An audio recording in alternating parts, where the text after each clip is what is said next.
Hey Stuart, how are you? Hiya, I'm not too bad. How are you? So, how is Business Doctor?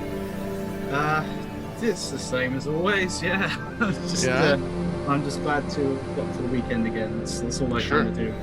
Yeah, I treat every day like that. I see you got to get past Monday. I don't like Tuesday because it's basically Monday again, but it's not Monday. And then Wednesday, I like Wednesday. It's in the middle of the week. Thursday may as well be Friday. Friday's a write off, so you're sort of okay. And then you get to Saturday, you close your eyes, and it's Monday again. So it's I just I get it. Yeah, Friday nights were my favorite time of the week. That's the first night of the week I could stay up late. As a kid, I would be able to stay up as late as I wanted. yeah, Usually spending with a cousin, staying up all night. Watching horror movies. Things like that. yeah, So I totally get it. Yeah, I get the Monday. Used to get the Monday blahs all the time. I would get those on Saturday night because it's Sunday, and yeah, Sunday's a horrible day. yeah. It was like that because obviously over here we had furlough last year when the world ended. Right. So I was at home for eight. It was brilliant. I loved it. I was at home forever. I didn't have to go out. I could concentrate on. I'd love to say I was concentrating on my work and my writing, but I was just sort of gaming. But Yeah. I did do some work during that time. Pretty much wrote a book in that time. But every day was kind of like that. Like every day was kind of like Saturday, and it Sure. was just sort of like, what else can I do in this day?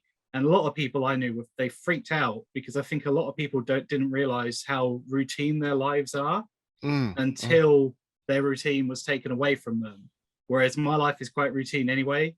So for me, I saw it coming. We were listening to the radio at work and from like the November, and they were talking about, oh, this is happening in China, and oh, this virus coming. So I had plenty of time to mentally prepare for it, and I needed some time off anyway. So by the time it came around for me, I was just like, this is great. I really miss it. I really miss it. Yeah. Um, and we're still working from home now. They're trying to get us back in the office, but I'm doing a lot of working from home, so Okay. that is good for me. It's just we got to a point now where you can. There's a lot of jobs now that you can do from home, so Yes. it's just trying to figure out the balance because some people they really need that interaction, whereas I'm kind of like, yeah, Yeah, I'm a homebody. I, yeah, I, yeah, I could.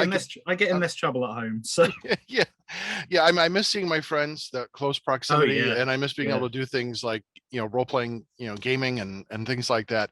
But we do games online through Jackbox, and yeah, then with the podcasts, those are all going gangbusters. So I get to spend time with my friends and yeah, hang out with them. So that's and I do all my work online. I do my schoolwork online. So I'm totally great and yeah. comfortable with the technology. I'm I'm happy for it. I'm very happy with it. Yeah, and it's helped me make a bit more effort now that things have opened up a bit more. My mate, he's in a band, and whenever he's doing gigs, I try to make more of an effort to go and see them play. Which, Yeah. ironically, I was planning to do in 2019 or whenever the hell it was that the world Right. ended. Right.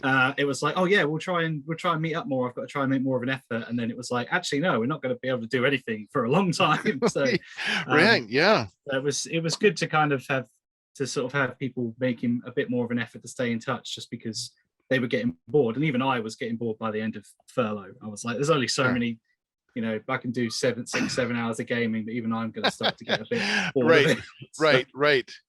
I took get a it. while. I get it. You have to kind of you can only have so much passive entertainment. Yeah, After a while, you start going stir crazy. yeah, Yes, I totally get it. Now, what I don't know about you, I see, Stuart Knott, is that your that's actual it. name? And you go by No, your yeah, writing no, name is Spawner? no, that's just my online name that I've had since I was a teenager, and I just Okay. keep it as that. So yeah, just Stuart is fine. I've slowly started to move into just using my full name anyway, but I still use that as just like a login. So it'll come up Okay. on Instagram and Twitter and Facebook I would still see. be SK Spawner. Well, how do you Uh, want to be on the show? Like your last name, which last name do you want to be? Like when I start doing all the promotion, what? just Stuart Knott, just K-N-O double T Okay. will be fine. Yeah. With Okay, it's you cool. you can drop the doctor in there if you like, but Yeah, that's it's fine. fine. It's one thing I forgot. I feel really bad not addressing you as doctor the first time It's all I right. You saw you. don't. It's not necessary. It's fine. Well, Uh, I grew up in academia. Well, spent most of my professional career in academia, and that's like yeah. something you do. So, what Yeah. kind of doctor are you? Like, what Uh, is your profession in so medical community? What do you God, specialize in? I have to disappoint you now. So my PhD was in adaptation theory. So it was kind of like advanced film studies, and I studied. We did.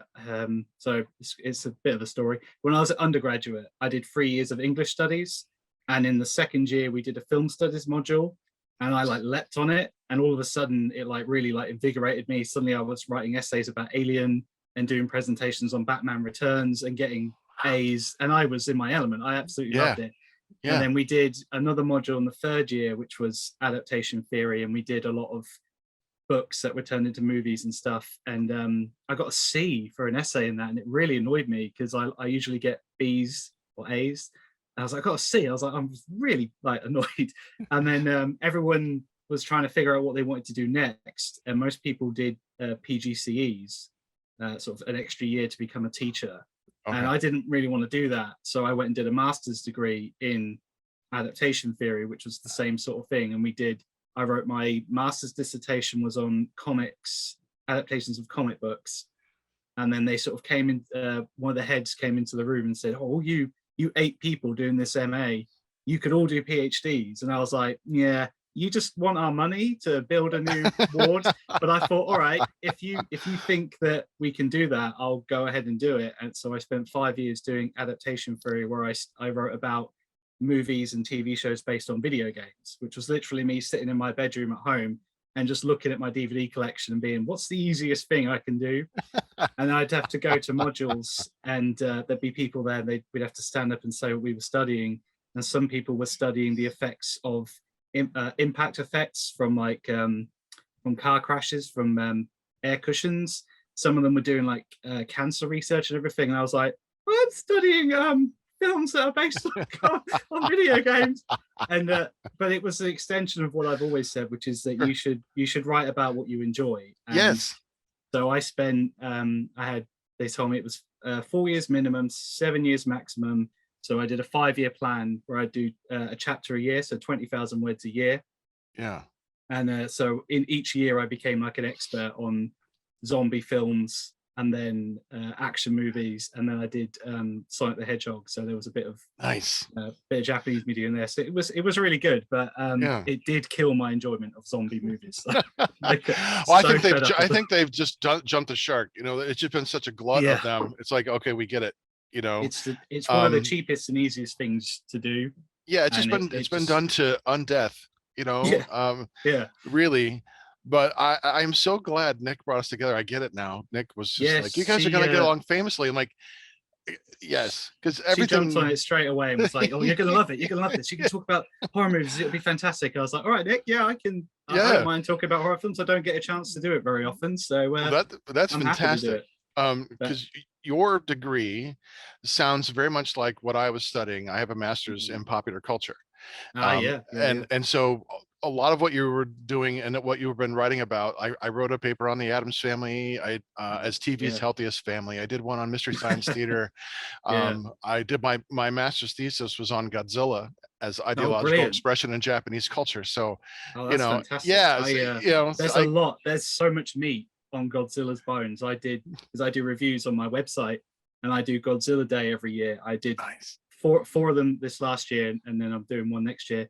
And just researching it and looking into it, there's been a lot of papers written, I'm sure. Like, it's probably difficult to kind of find a new bent, but there's so much there that it's like when I was researching aliens and all these different things, and you just really see all this subtext coming out of it. And I was just reviewing your chat with Nick, and you were talking about how there's all this what we were calling in my course cultural consciousness, which is kind of the idea that about something even if you've never seen it. So everyone knows what Jaws is, and everybody knows James Bond, and my wife has no cultural consciousness. It's like she's lived her whole life with her head in a bucket of sand.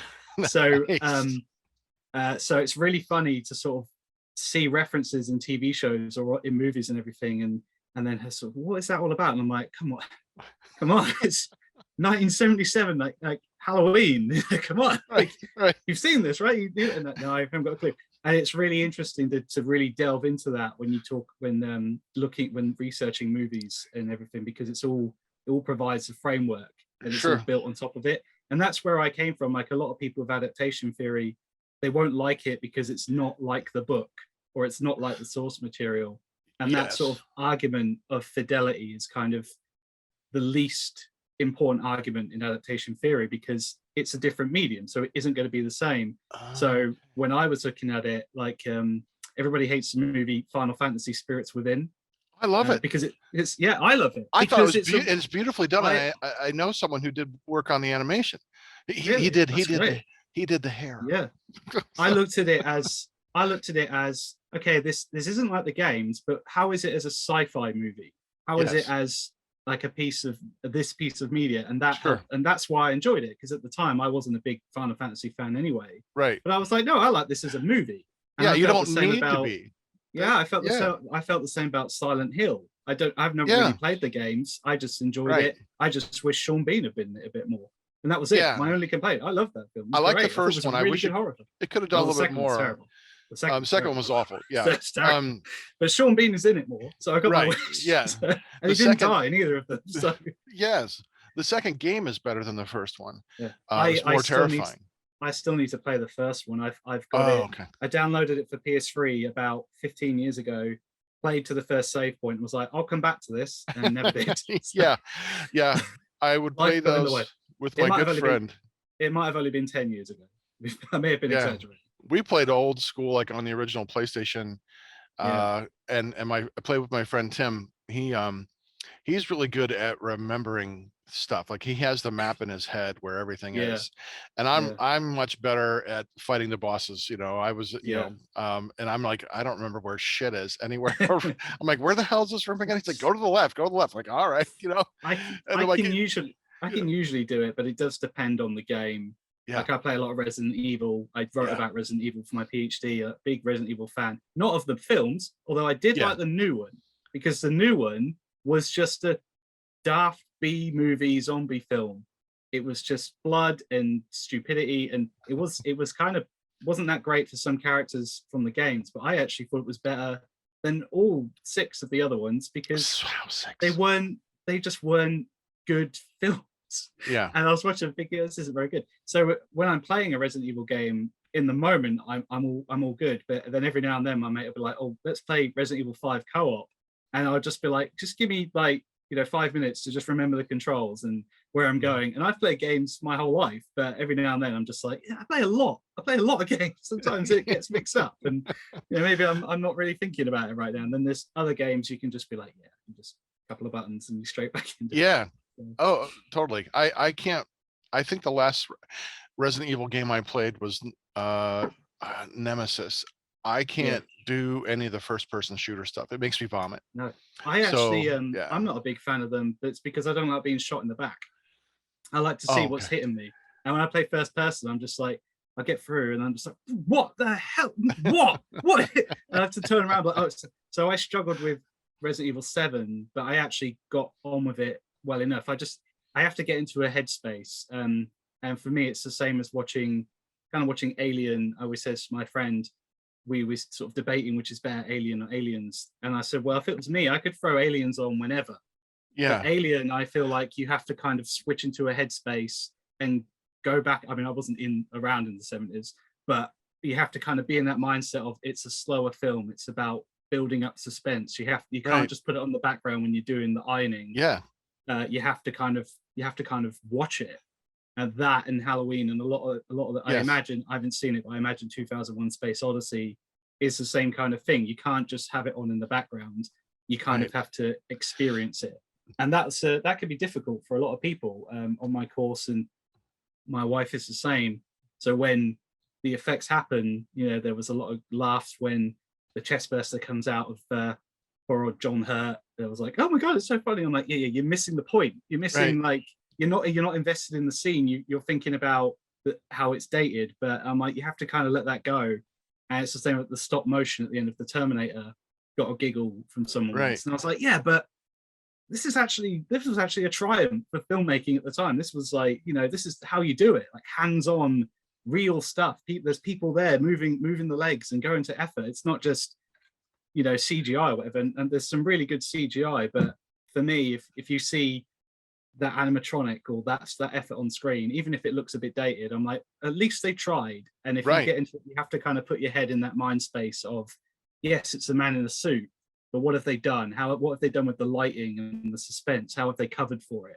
And it all really works, and it all kind of, it's a lot of nostalgia for me as well. It kind of bumps it up a little bit, but I think a lot of people kind of miss that. They kind of expect like now. I must see this thrill now. It must excite me now, or else I can't believe it. And I'm like, it's a film set 300 years in the future on a junker ship. Like you already, you should have left your suspension of disbelief at the door, but you've brought it with you. You're sitting next to it. You're letting it tell you, oh, that's not real. I'm like, well, of course it isn't real. Like, it's not a documentary. Exactly.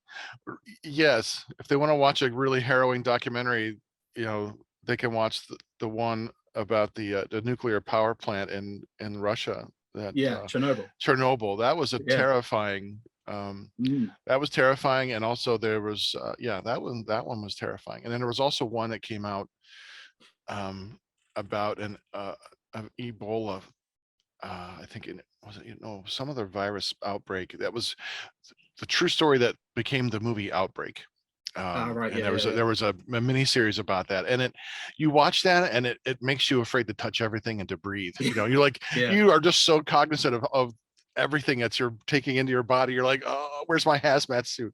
No, I totally get that, the difference in Alien and Aliens. I mean, Alien and 2001, as you mentioned, and those other films, they demand your attention. That's the thing. I mean, the subtlety of Alien, especially after you've seen it, and then when you go back and rewatch it again, you notice Ash and how he does things and says things and his movement, and it's like, oh, it all makes sense now. The breadcrumbs were laid, but obviously you don't see them the first time through.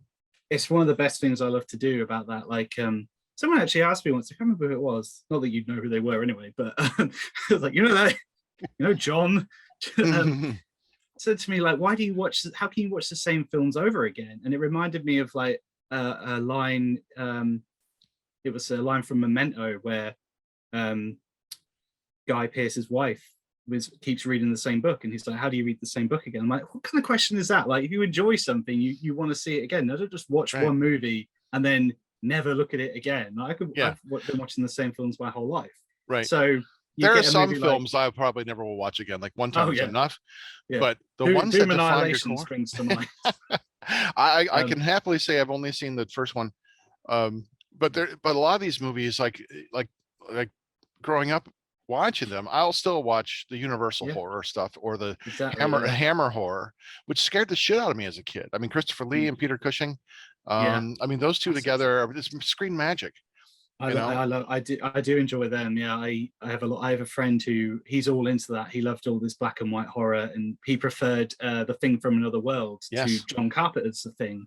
Yes. And one of my friends, he says, I can't believe it. And I said, yeah, look, I get it. I every now and then I like to put the original Invisible Man on, or Frankenstein and Wolfman, and they're only like, they're about an hour and 10 minutes long. You can watch them all in one day. They just go at a clip, and it's brilliant because you don't have to, like, you compare. I may have to do it one day. I really don't want to, but watching the original Dracula and then Bram Stoker's Dracula with Gary Oldman and Anthony Hopkins and Keanu Reeves. Well, that movie's like 2.5 hours long or something. It hurts my ass watching it. Like, literally, my ass is hurting, and I'm just like, it's good, but I could watch the original black and white one 5 times over.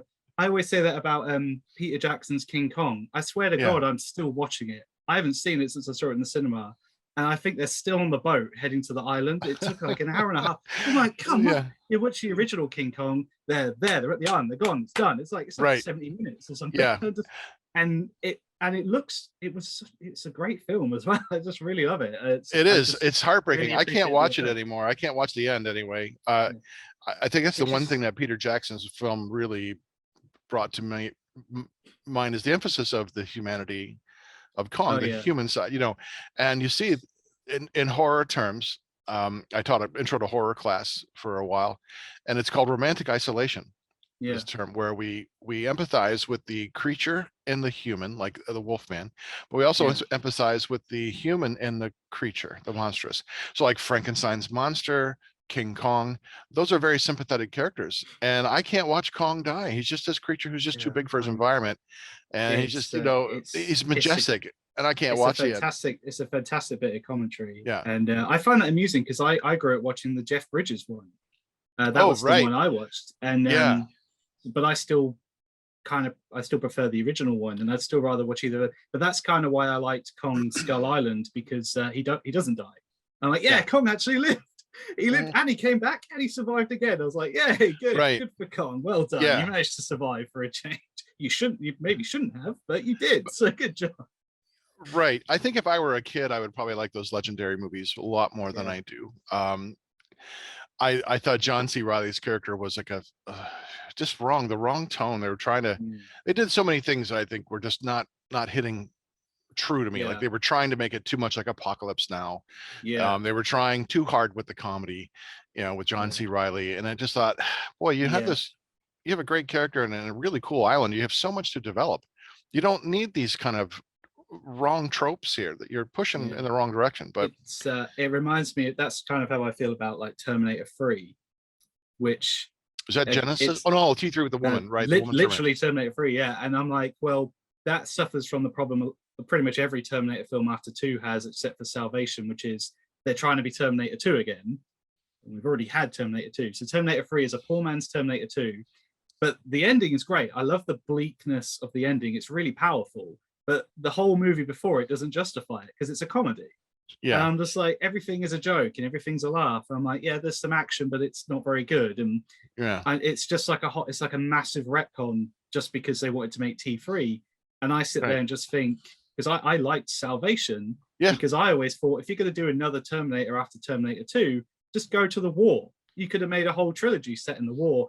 And I'm still sitting there thinking we missed out on this massive CGI shot of an army of Arnolds just marching across the battlefield. I'm like, that's what I want to see. Sure. But no, we have to see Terminator 2 again and again and again and again. And it's just, it made me laugh because when they did all the promo work for the last one, for Dark Fate, they were like, it's going to be this whole fresh original thing. And I watched it and was like, well, that's from T3, that's from Genesis, that's from T2. You just took everything from everywhere, threw it together, and then you had James Cameron come out and go, oh, I promise it'll be good. and it wasn't. And it just wasn't good because it was derivative. It had nothing to do with anything else happening. Yeah, God forbid you write an original story or continue this great story like, that was taken on. Exactly. Right.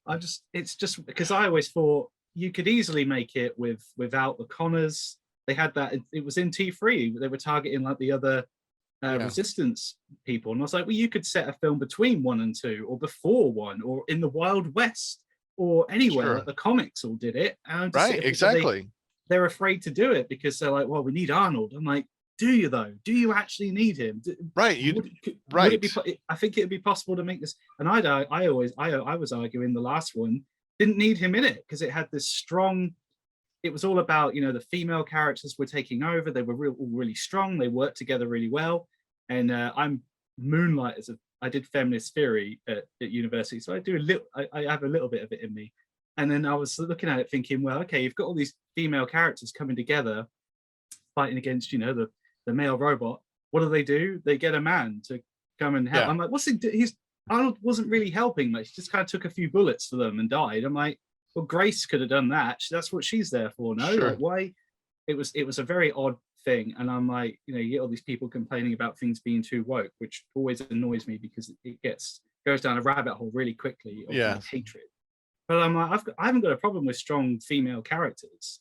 Well, Linda Hamilton was great in T2. I mean, she was brilliant. Yes. Her and Sigourney Weaver, they were my childhood. Ripley is like, she's so crazy great and strong and sexy, but not in a way that I mean, but she's also a person who's thinking and rational, thrown into this Yeah, horrible situation, I and you see the evil of the corporation, and it's, I liked Alien 3. I thought, it took I me a yeah, while, but I thought, you know it's what, this same. is, Yeah, I hated how they dealt with the characters left over from Alien, Aliens.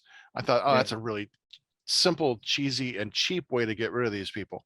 absolutely. Um, Yeah, but then I liked Alien Resurrection too. I thought the look I was did. was a Yeah. good film. I mean, the director, I mean, he's obsessed with boots. I get that he's got a boot fetish, but I mean, it's such a interesting premise. Now they're getting these aliens, they're breeding them, they're working on this Yeah, whole program. Like this is what you knew was happening in the first place.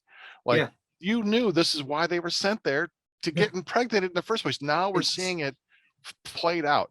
That's good storytelling, it it does annoy me that, I mean, I was the same when I was a kid. I didn't like Alien 3 because I felt it was a bit too boring. But as I got Yeah, older, I when I especially when I got this 9 disc set of all the films, and I watched all yeah, the background of the film, and I really started to sympathize with like David Fincher and the way the studio was coming and messing it all up and tearing it all apart and everything. And I was like, actually, this is pretty good, and I like the bleakness of it. And yeah, I'm the same. I don't. I think everybody hated what they did with like Hicks and Newt, but yeah, once you get past that, for Ripley, because I think it came up in an essay I wrote probably. Just this whole thing of that every time she wakes up, something's gone worse. She wakes up, it's 57 years later. She wakes up, her surrogate daughter is dead. She wakes up, she's dead. I'm like, right. what's next? Like she can't like catch a break.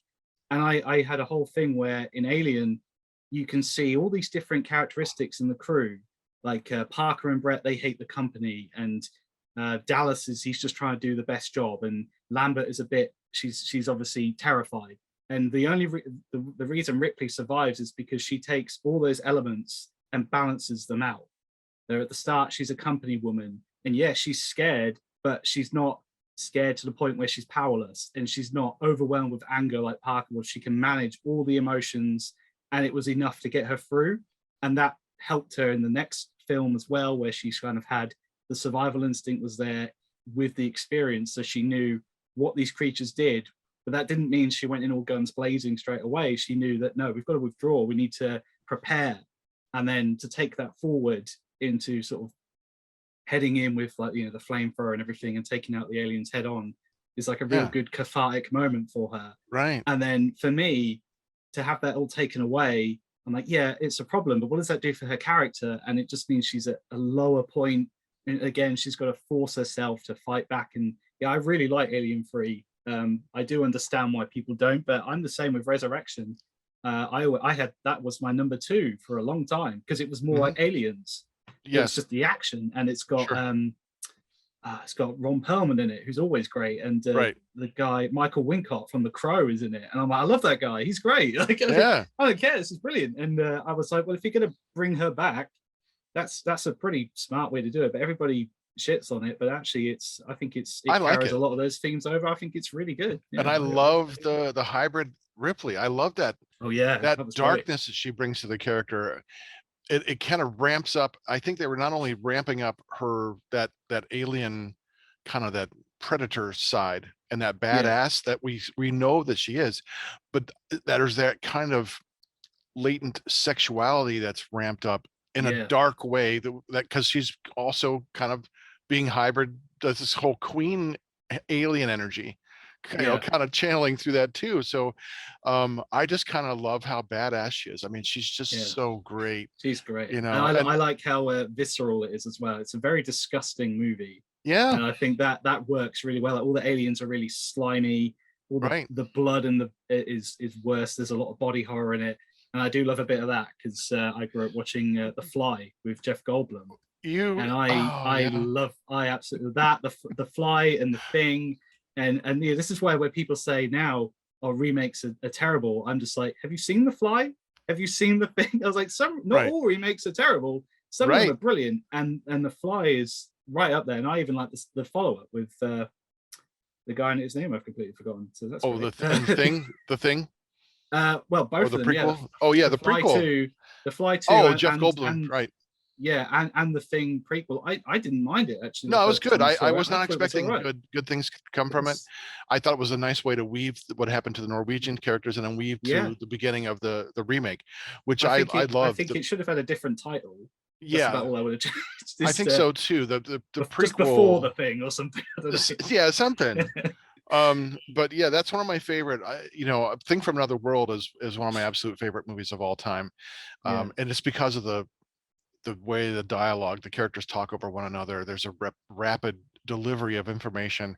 yeah, There's very little fat on this meat. It just gets right to the point, yeah, and there's some good humor, good natured ribbing, but it's to the point and it's brilliantly acted. And I what I love about the remake is that it's much closer to the source material yeah. than that was. I have So, heard that. as a fan of reading that, I was delighted to see it. So, and that's going to be my ham-handed way of bringing us back around to why we're here in the first place. I mean, this has been lovely and brilliant. We could talk for days, Yeah, and yeah. this is cool. I mean, this is all going in the show, so I'm Yeah. totally I was fine gonna with say, that. I recently got feedback that I talk too much, so just feel free to No, cut in.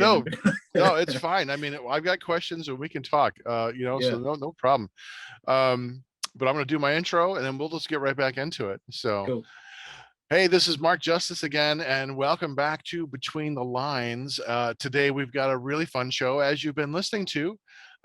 Dr. Stuart Knott is going to be joining us today. We've already been chatting about horror, video Yeah, games. We're going to talk it's been about great. his writing because he's a horror writer, and we are going to have a great time. So, Stuart, welcome to Between the Thank you. Lines. Thanks for having me on. It's been great. I'm glad that Nick got us talking. Yeah, It's same a good here. opportunity. It's the first podcast I've done actually. Oh, So fantastic.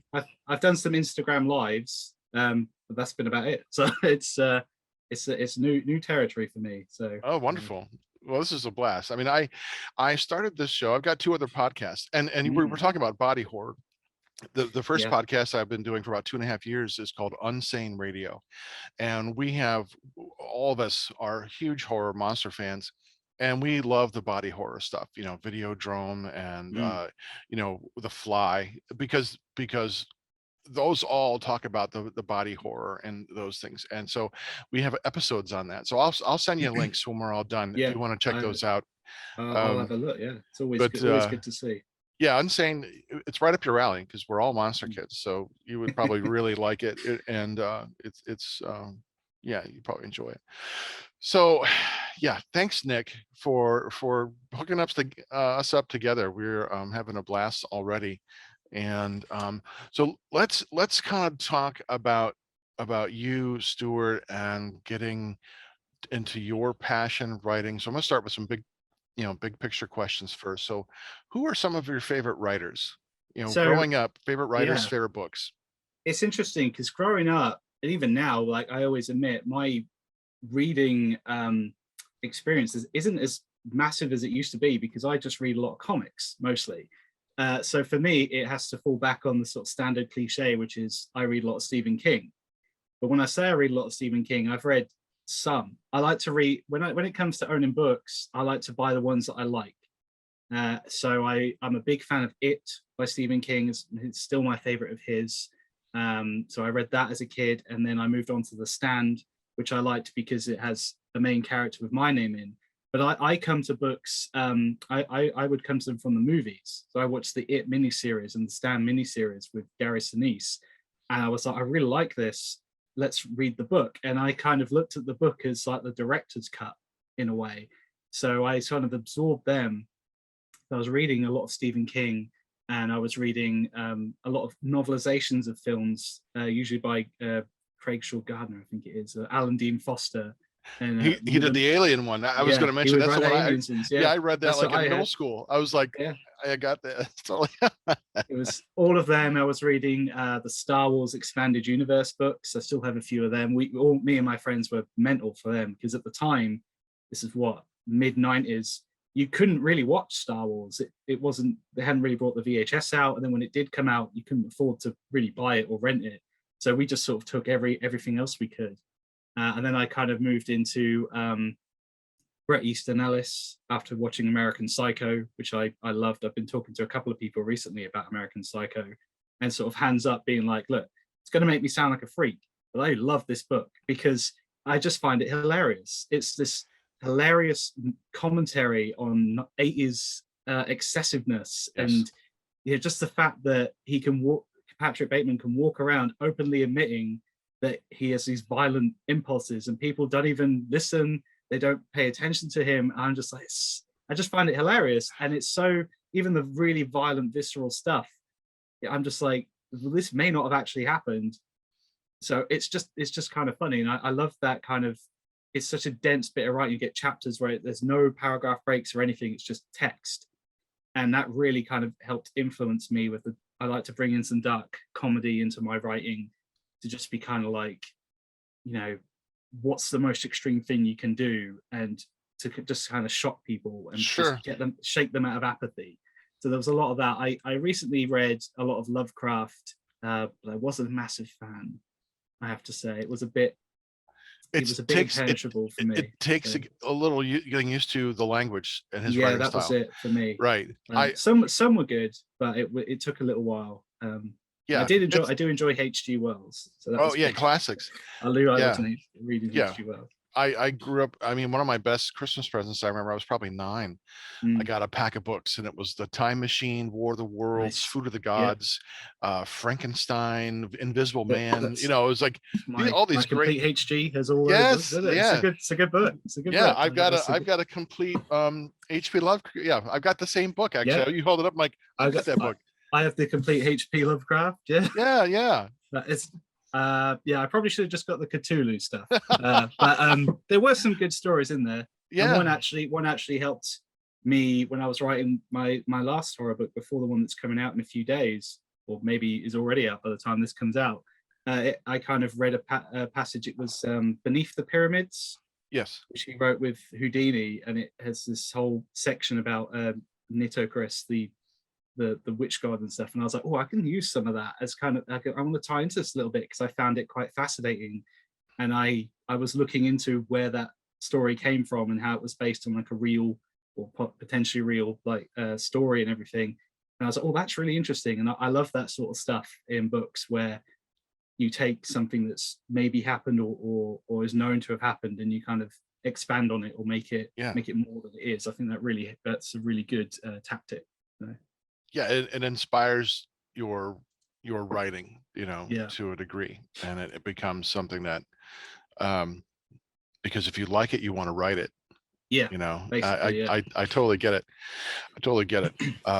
My last book was my homage to the Phantom, Lee Falk's pulp hero, that I used to read as a kid in the comics and comic strips every day. So it was like my homage. I wanted this set in the early 1930s around Haiti. I wanted this character who had some cool technology, but he was just still human, and it kind of developed this world of voodoo and zombies that were still not like the Romero zombies. Did you have the pink spandex as well in there, or did you? No. He wears what's called a midnight suit.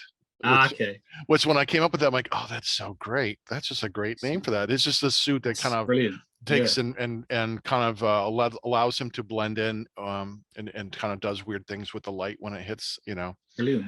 And thanks. It was just kind of one of those things I invented on the fly, like, okay, what am I gonna have him wear? Like, oh crap, what's he gonna do? He's gotta wear something. I'm like, how about the midnight suit? Yeah, that sounds really good. What does it do? I'm like, I don't know what it does yet, but I gotta put it in there. That's great. I do enjoy a bit of the pulp stories, because I like the Shadow is a good one. I really enjoy a lot of the Shadow, and the Rocketeer. I watched the Rocketeer as a kid, and that's a good one. And there was a comic imprint, I can't remember which one. I think it's Dynamite Comics did a collection where they all came together. I think it was the Shadow and the Spirit and all those pulps. The Spider. They kind of brought them together as a team, and I was like, that's a great idea. But the rights to them they're always in flux, so they're never always in the same place. Well, I think some of those are public domain characters. That's the thing, like Tarzan, Dracula's in public domain which is crazy. Right. So I think I'm not sure about the Shadow or the Spider. I'm not sure about that, but I know the Shadow has kind of floated about because he teamed up with Batman for a bit, but he's also been in Marvel for a bit, and then he'll be in Dynamite and meet with other characters. So I'm just like, them and Flash Gordon and Doc Savage and all those sort of pulp heroes. even if I haven't really read much of them, I love the idea of them as being like the protoplasm for what we know as Sure. superheroes today. Or Exactly. in some cases with Batman, exactly what Bob Kane ripped off when he was doing his drawings. Well, well, yeah, of the bat, right, and Yeah. other characters, right. I'm going to show you a picture. This is All my right. my pulp here. This is Death's Head, and there's the title, Death's Head, the Eye Oh of yeah, Samedi, yeah, and there he brilliant. is in his midnight suit, Oh, that's very cool. Yeah, with like the that. skull mask, Yeah, yeah. and I'm getting I'll getting the vibes from that straight away. Yeah. I'll send a copy to you. Oh, brilliant. That'd Yeah. be great. Um, Oh, that's but so cool. Actually, yeah, yeah. That's a real that's my old school product throwback placement, there. with my my pulp, my splatter western, and Yeah. my pulp horror. Yeah, I was hearing you talk about it when you were speaking with Nick, and I was like, Oh, okay. that's a really cool idea. I don't know if I could do it with a. I like to keep my writing kind of contemporary because Yeah. because I'm lazy. To write a western, I'd have to do more research, Right. and I have this thing where I could research it and maybe I could actually get an idea of what I was talking about, but I'd feel like I'd maybe doing it a disservice. Like maybe I wouldn't be completely accurate, or someone might come in, like your good self could read it and be like, oh, well, actually, I don't know about this. This isn't quite right. Right. Like you see with movies where you get all the anachronisms and stuff. I totally get that. Yes. I So, totally understand. And it's okay. You can do a little research. It's the details that you have to get right. yeah. Because Yeah. I did research for Death's Head because it takes place around Haiti. And so I wanted to make sure I understood Haiti, the 1930s, and there was a lot going on. And I invented an island that's south of Haiti that most of the action takes place on, but there's still some stuff going on in Haiti as well. So I had to make sure I wanted to be accurate. I wanted to be respectful. I did a lot of research into voodoo because Yeah. I Did wanted you to, watch White Zombie for that? Oh, I've seen those brilliant a lot of times, Yeah. but I just did a lot of research into the different Loa and knew their personalities, and because Baron Samedi is in this novel, so Yeah. I wanted to make sure I was respectful and did the character who I think to the best of my ability. And then I listened to voodoo drums. I had like 6 hours of voodoo music on my computer. I was on a big loop, and I just listened to it, and kind of got into this like, voodoo. I was like waiting for the possession to happen, Yeah. I mean, this is it, because I did a bit of research into that when I was doing my PhD, when I was researching zombies, and there's a whole thing about it with, they did the rituals would not necessarily to bring the living dead back, but more as a form of possession to have slaves and stuff, and it all right. kind of evolved from there. And it's a very fascinating subject to touch upon, to really get deep into it. I'd imagine there's quite a lot of inspiration to come from that, so that's pretty cool. Yeah, and you learn about the different the venom. They think mostly it's like a pufferfish kind of venom, but yeah, it's about bringing these people who are in a state of kind of like they can't think for their own. They're like almost like narcoleptics who you can kind of control, and as you see in those movies, they work in sugar mills or things like that, and in the fields. Yeah. Right. And so I wanted to kind of do an updated version of that, kind of to blend this old and the new, but I don't want to spoil it for you. So I'll just send it your way, and you let me know what you think about it. Well, I can do that. Yeah. So we talked. You're a huge horror fan. When did you remember first liking horror? Like, what were some of your favorite, like early on, like what attracted you to horror? It's really interesting because when I was a kid, I was scared shitless of horror. And I remember being really little, like 6, and coming downstairs, and my parents were watching Hellraiser. And it was the scene where Kirsty summons the Cenobites in the hospital, and the walls are like cracking open and bleeding. And I was scared out of my mind. And my parents would want to watch them. We'd watch Nightmare on Elm Street and stuff. And I'd be sitting there with like a comic, like not hiding, but not watching, because I couldn't. And that messed me up for a long time. Like, for me, the original, 6 is a bit young for Hellraiser, I think. Well, this is it. But I was watching Predator and Aliens and Terminator around that sort of age. Yeah. And I was okay with that, but it was like this extreme horror imagery. And for me, like Nightmare on Elm Street, the original, is still one of the scariest films ever. Just everything about it, like, still freaks me out. The first 2 are really good entries in the series. They get silly after that. Yeah. But I don't tend to voluntarily watch any of them except the third one. by myself. I like to have other people there when I'm watching the others and kind of be like, I here's some get it. trivia. Here's some trivia. So I didn't become desensitized until I was watching a lot of horror, but I didn't really get desensitized until about till I watched Freddy versus Jason. And I was like, okay, I was a big fan of Jason. I liked Friday the 13th. I didn't find it scary. Right. Because I'm like, well, I'm never going to be in Crystal Lake. I'm never going to be hunted. This isn't going to happen. He's not going to kill me. He's not driving all the way to England. I was too young. I was too young to have premarital sex, so I was okay. And God, Jason in England, I couldn't imagine it. My virginity saved me again. Get off of my drive, you foul youth. So I was watching Freddy versus Jason, and there was a part in that where there was a line, and it made me laugh. And it was the first time I'd laughed at a Freddy line, and I was like, okay, actually, I'm going to cycle back so now I have them all the nightmares, all the Fridays, the Halloween. So this is whilst watching it and reading it and The Thing and other kind of sci-fi horror and action horror like Predator was kind of my leeway into it. And now I'm all kind of all for it, to the point where I try to watch horror now to see what it does and to try and feel something. I just want to feel something. Yeah. So because I'm not always scared. So we go into a horror movie and I think, okay, well, how's it going to work? And that's why I kind of like The Grudge and Insidious and Sinister, because they do something a little different. And the music, it's not just like jump scares. It's like a real, those are cheap, creepy. Yeah, it makes you think. I don't mind a jump scare, but you can tell when it's coming. And like you sit in the cinema and you're waiting and stuff, and it's coming because it's gone quiet and we're building up. And I'm always kind of looking in the background, waiting for the things to happen. And then when you do the fake out and there's a jump scare, that's when it works for me. And I just really like that it explores things in all sorts of things in different ways, and there's a lot of subtext to horror as well. And the more extreme it can get, the better. Like I moved into, I like the Saw movies, and they put me onto like Hostel and those sort of like the torture porn. Yeah, the torture porn stuff. Yeah, that's brutal, man. It very quickly got away from me. I like to stick to what I know with it. But I mean, I was watching Hatchet 2, the other day, and it's those just are fun. Absolutely ridiculous. Yes, those are fun movies. It's brilliant. I love it. Yes. I'm like, okay, here's this guy's just being, he got Tony Todd and cut him in half with a blunt hatchet, and then tore him out by his spine and somehow skinned him. I'm just like, ridiculous. I love it. It's great. Exactly. Like, it's just crazy. And people always say to me like, oh, all horror movies are the same. I'm like, but they're not. They're really not. I'm like, that's like no genre of film is really ever the same. And I always fire back with, well, you like this film, they're all the same, and have a compelling argument to explain why. And they don't have one because they haven't watched any horror.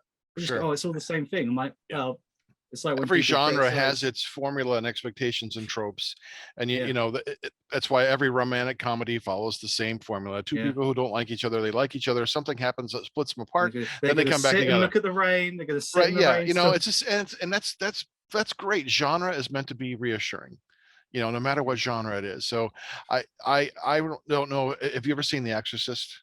Yeah.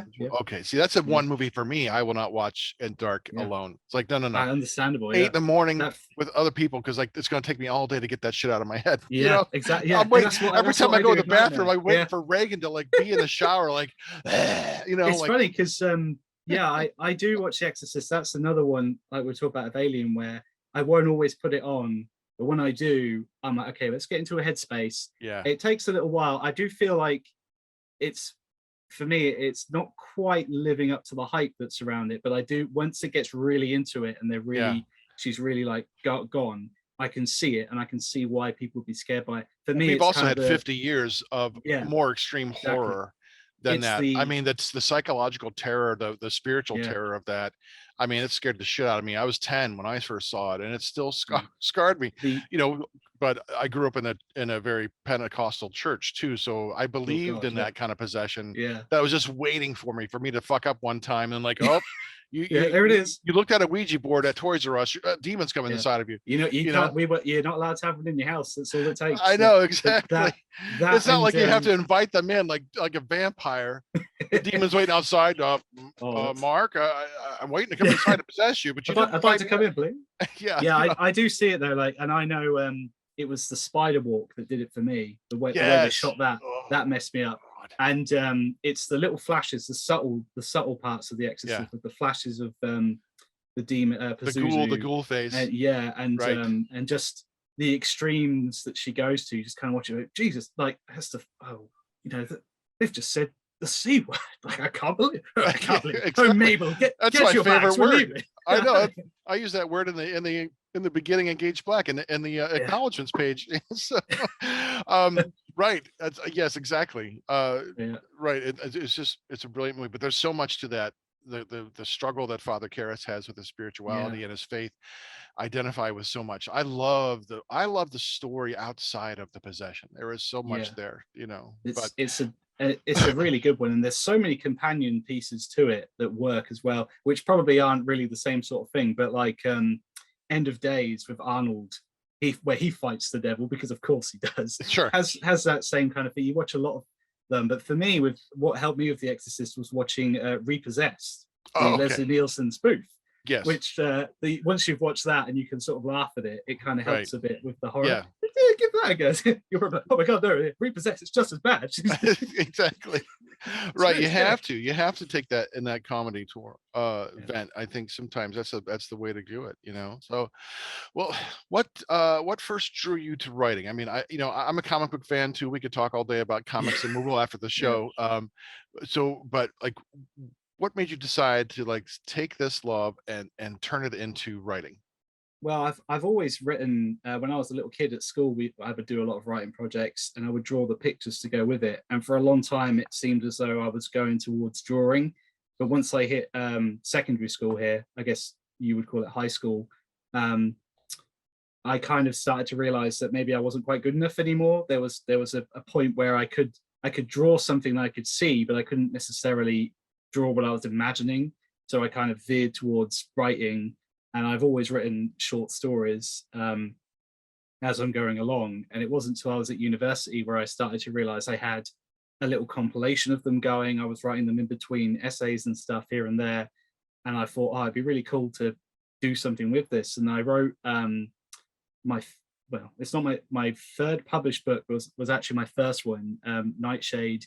I wrote that, started writing that when I was 18 and finished it about 5 years later. And then it sat in my wardrobe for about 15 years. And I came back to it during lockdown and finally finished it and published it.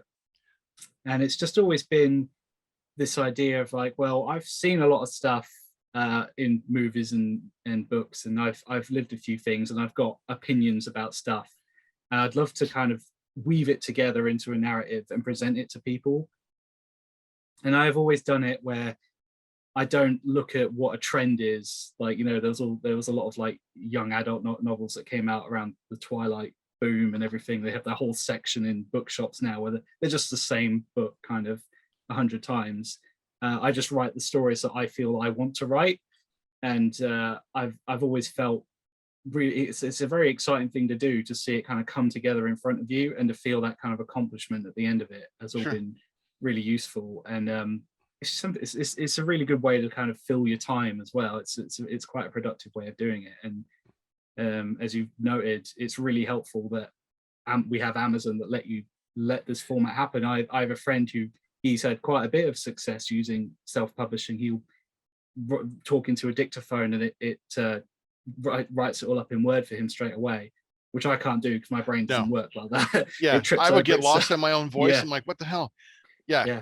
When I write, there's nothing in my head. I'm just typing. I'm not thinking at all. There's the quote for the show. When I write, there's nothing in my head. There's nothing there.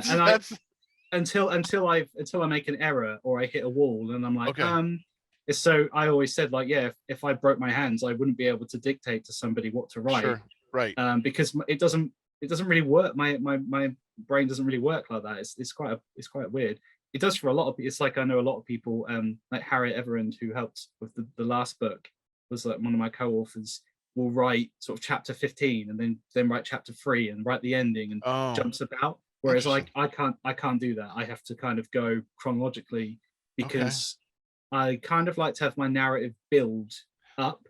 And if I wrote the end first, I would feel like I'd wasted it. Maybe it wasn't as good as it could be, or maybe it would be too good and everything before it wouldn't be any good, and I need that energy to kind of carry through it, and I kind of ride it like a wave towards that ending. Okay. But for a lot of are you people, oh, I'm sorry, go ahead. yeah, no, carry on. Sorry, I was done. I was just rambling. Okay. That's fine. I going on what you were saying, I was going to ask you two things. I'm going to ask you two things. First, you had set your story aside for 15 years. When you brought that back out and to look at it again, what did you think of it? I mean, you were 18 and when you wrote it. I wrote a horrible novel when I was 16, a sequel to Dawn of the Dead. And I only made it 5 chapters in when I realized how much of a pile of shit it was. And so now I'm like, it can't be worse than the sequels to Dawn of the Dead they actually made. all those Spanish. Day of the Dead is the worst. Day of the Dead. It is. No, yeah. If you want to talk about the actual sequel, yeah, I hate Day of the Dead. It's boring as hell. Exactly. I'm like, do not like it. When does anything fucking happen in this movie? Yeah, it takes forever. It's like, Jesus Christ, will you kill somebody already? Like, we're gonna sit around and talk underneath this ground, and we're gonna bitch about things. We're not gonna do anything for an hour and a half. No, we're not gonna do shit. I much prefer Land of the Dead to see, that's the one I've not seen. I saw the sci-fi one, the Diary of the Dead or something. That's is that the one with Dennis Hopper, Land of the Dead? Yeah. Okay, yeah. That's the one I've not seen. It's all about. It's where I mean, if Dawn of the Dead was being relatively subtle with its consumerist themes, Land of the Dead beats you over the head with a class system. There we go. Romero kind of loses subtlety as he made his films. He became very explicit. Because his earlier... I really liked Land. I thought it was good. Yeah. Okay, because I like Romero's other non-zombie films like Night Riders, which I think is a really lovely retelling of the Arthurian myth, and also a subtle jab at consumerism. Stephen King actually has a cameo in that with his wife in that scene. But anyway, so that's good. I have to watch Land of the Dead now. But yeah, what did I think to that original draft when I came back to it? Yes. Oh man, it was terrible. Basically, I cut so much out of it. That's why I put it off for so long, because I knew it needed completely reworking, and I took so much out of it. Like, they were whole chapters that became like a paragraph, and there was so much in it where I was like, because that book is very much my love letter to The Crow, to sort of Batman, to sort of things like that. Have you seen Kick-Ass? Oh yeah, I love Kick-Ass. So Kick-Ass came out during that gap, and Kick-Ass, it's basically what Kick-Ass is. It's that same kind of thing, but a little bit less goofy, even compared to the comic, and a lot less bloody as well, because it's set in England. We just don't do things like that here. So yeah, I changed the setting of the ending. I got rid of characters. I was much happy with the final version. It was much more. I'd refined my technique so much more by then. And the only chapter in the new one I don't like, I always say to people if they're going to read it, is just be patient, get past the first 3 chapters. I feel like it really starts to kick in once you get that out the way. It's a bit top heavy at the start. It's a bit too much exposition at the start. But I just reached a point where I was like, okay, I'm happy with this. Right. It's time to publish. And I did want to do follow-ups to it, but it's a big book. I mean, I've only got the writer's proof version. Yeah. It's a long one. Yeah, that's about 450 pages. Ooh, I mean, close. It's 573. Now, wow, almost 600. Holy cats. Yeah. And I sell things for $25. I'm not sure how to equate that in pounds. That's a whole lot of pounds. I think it's only about £10 on Amazon, but for dollars, it's a bit more because of that. But I wasn't put off by that, because a lot of books are long. You know, Dune. I mean, going back to it is long. Right. As well. The Stand. Yeah. The final, like the 1400 page version, let alone that. Yeah. And obviously I'm not saying I'm writing I'm on that level, but right. I think there's an audience for all different sorts of books, and I don't apologize for how long my book is going to be. You're right to your genre. Horror can be long, science fiction can be long. And depending on the genre, you write appropriately. My pulps are only like 45,000 words because they're pulp length. They're that's what they're supposed to be, you know. I think that's great. Yeah, I did take from it for the next. I don't have a copy of the second one. From Here There Be, I purposely went into it going, okay, this has to be shorter. Most indie books are about 200 pages. You've got to make it shorter. And luckily, when I planned it, because I usually do a plan, like a chapter plan, and I go, okay, chapter 1, yeah, here we go. Chapter 2, even better. Chapter 3, you get to about chapter 6, and I'm like, okay, then there's not much here. There's less writing, there's less planning. So I was like, okay, I've only got about 12 chapters. This can't be 500 pages long. There's not enough story there, because I don't want to just force a story to be longer just for the sake of it. So I made an effort with Here There Be to kind of try and make it shorter, get a bit more to the point, bit punchier, a bit more dialogue, and just less rabbiting, and to kind of take that forward. The one I'm writing at the moment, which is only going to be an ebook, is even the same kind of thing. I'm attacking it with, okay, you've got to make this concise. I want chapters to be about 1,000, 1,000, 2,000 words long, but at the same time, I'm not sort of sitting there and going, okay, I've hit 2,000 words, I have to stop. I just write and then hope that it's hit about that. I keep track of it on an Excel spreadsheet, and I'm like, yeah, its average is about this, but I'm not sort of going, okay, I've written 1,000 words.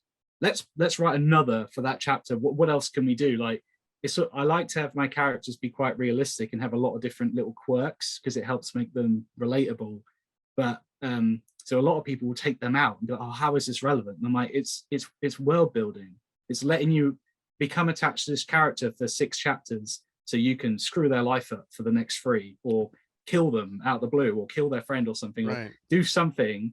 You can't just do that straight away. You have to build up to it, and which is a thing from horror. You know, you don't just kill. You kill the unsympathetic character first. Yeah, you don't just kill Amy Brackett in Halloween like straight away. Tina didn't die straight away in Nightmare on Elm Street. You had to kind of get a sense of.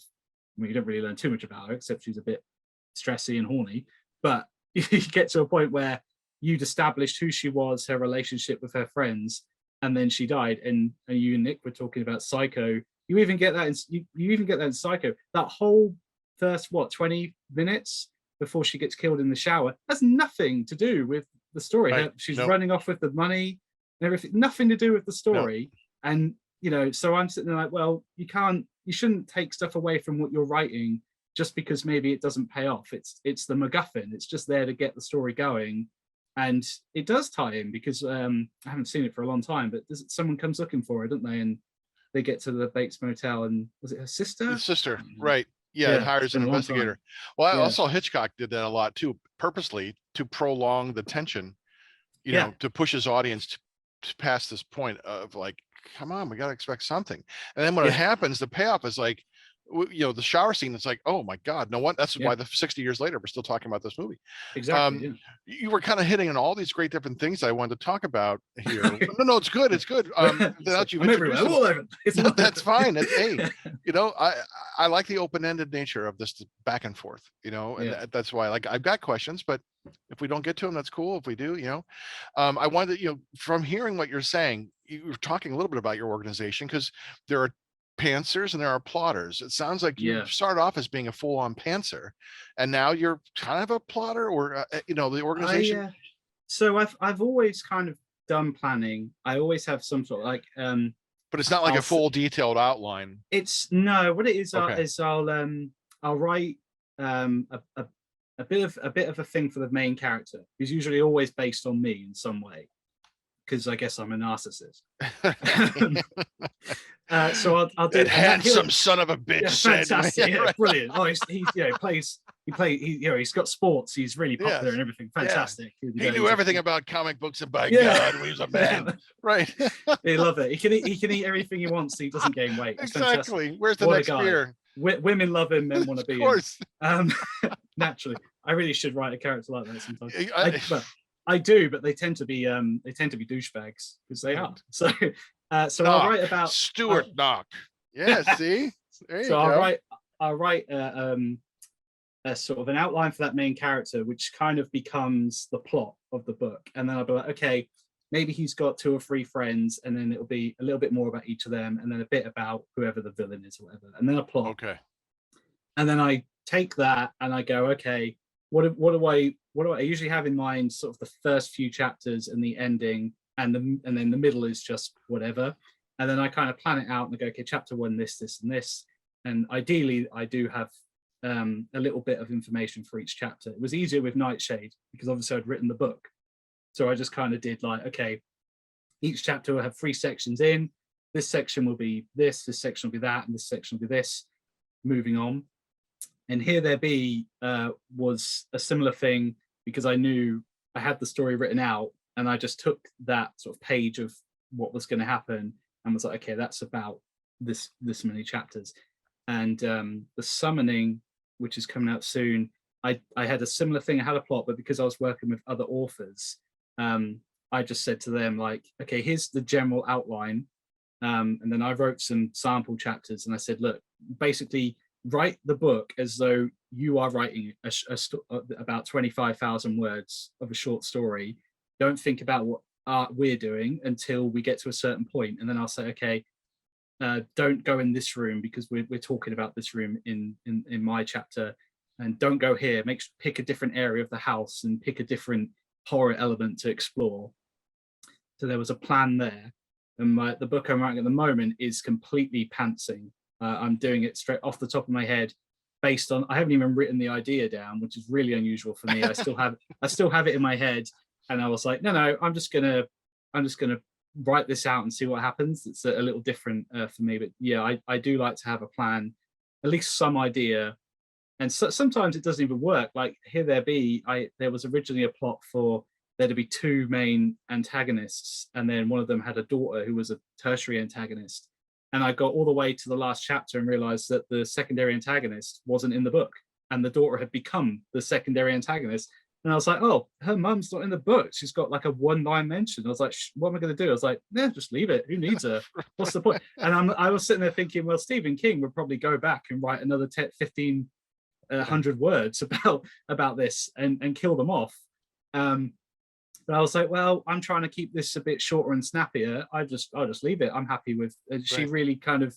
You see a lot of writers talk about how their characters grow beyond their control, and I don't normally say that, but it really happened here. So totally like just took over.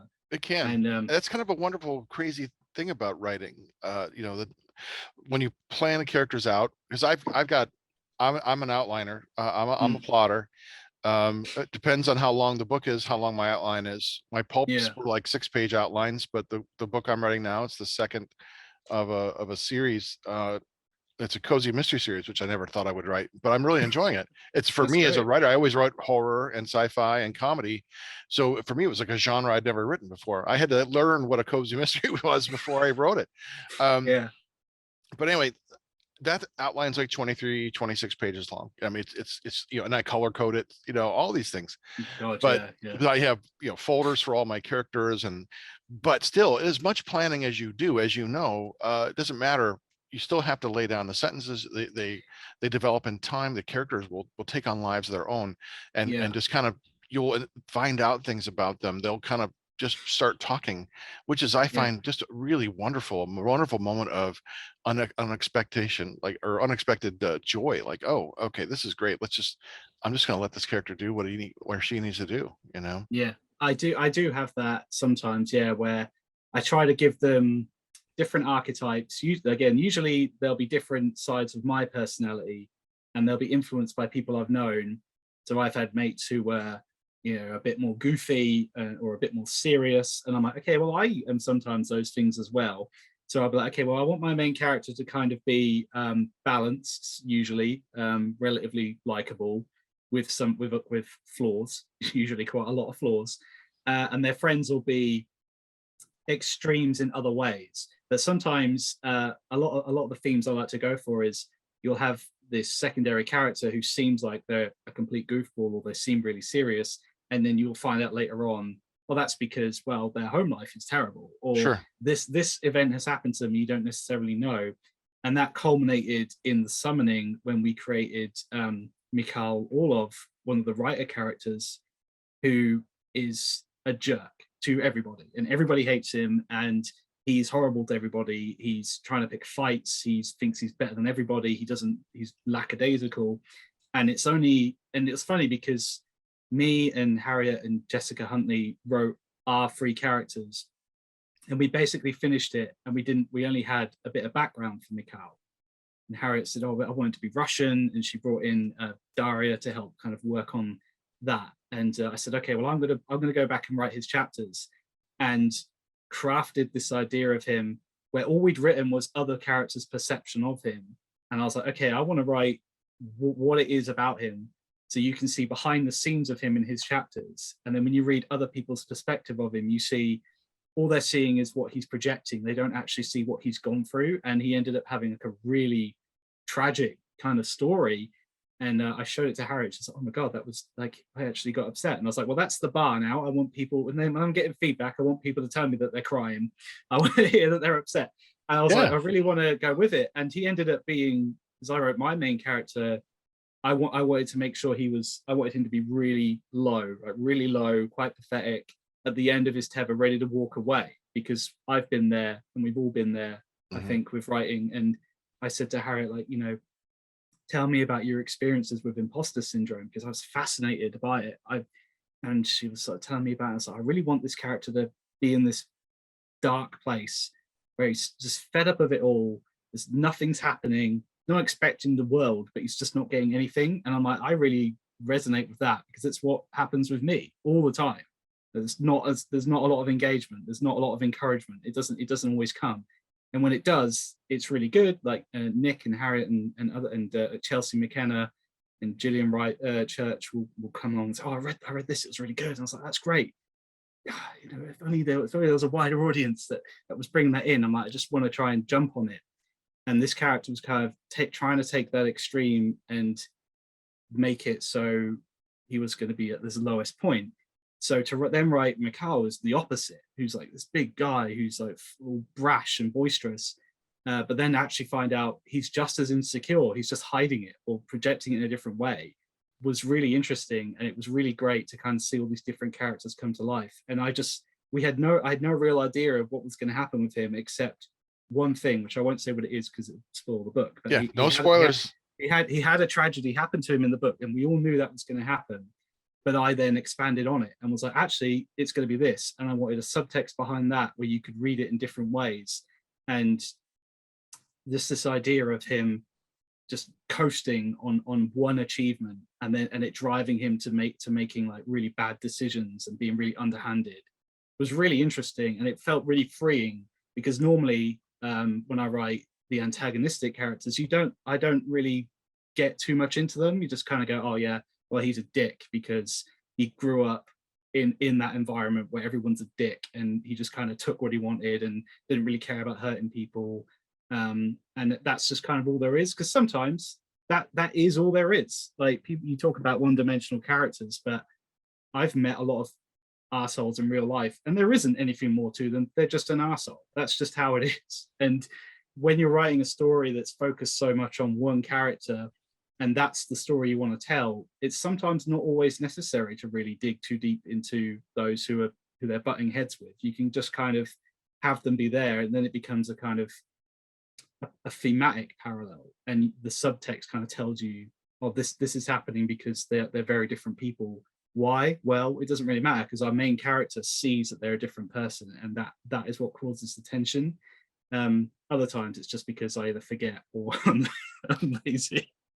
But I did that in Here There Be. There was an antagonistic character, and he kind of we don't learn too much about why he is that way, but he goes through some changes in the book that were unexpected, considering that there was like 4 protagonist characters, and he ended up kind of getting into this begrudging alliance with them against these witches that were in their hometown. And I was like, I love this. That's how it always ends up, right? There's always I mean, yeah, they're always fighting against the witches, right? That's just every other weekend when I was growing up. It's like, if you weren't fighting off the local witches, with then who David were you? Spade, Right, you were nobody. Yeah, you were nobody. You may as well just stay home. Right, and exactly.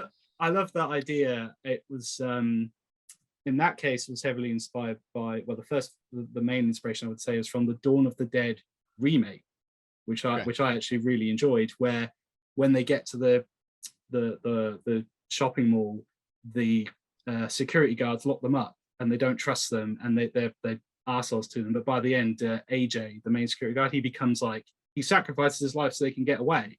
So you have the antagonist who ends up becoming a really formidable and trustworthy ally. You just had to get him on side. You just had to find a way to do it. And I thought that that would be the first example that springs to mind of that. But there are obviously many others, and that I do like that idea of seeing that happen, where a character you can't stand actually ends up becoming quite redeemable by the end. It's like real life. I mean, people are the way they are, and it's often because of what they've gone through, and we don't always know a person's complete history. We usually don't.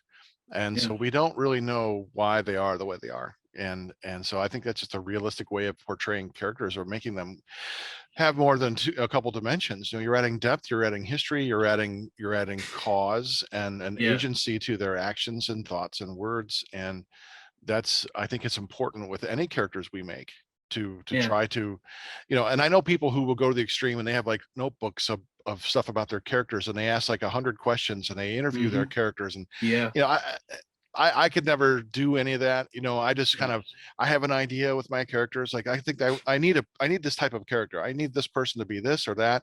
And here's a trait or two about them. And then that I just kind of let it wing it from there, I do really admire it when people do that. And I do offer interviews on my website, and a lot of people have said they talk to them. They talk to their characters. Yeah. And I don't. I talk to myself, and I have myself. My thoughts become those different characters, and I think about what they're going to do and say. And like you just said, they say it because that's what they have to say, because that's where the story is.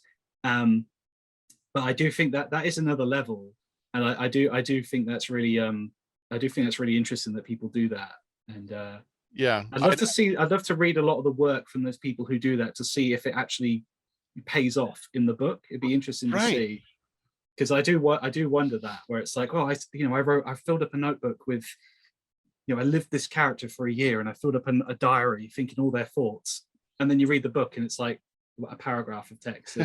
I did this. I'm just like, okay. Yeah. For me, it's like when Tom Cruise boasts about doing all his own stunts.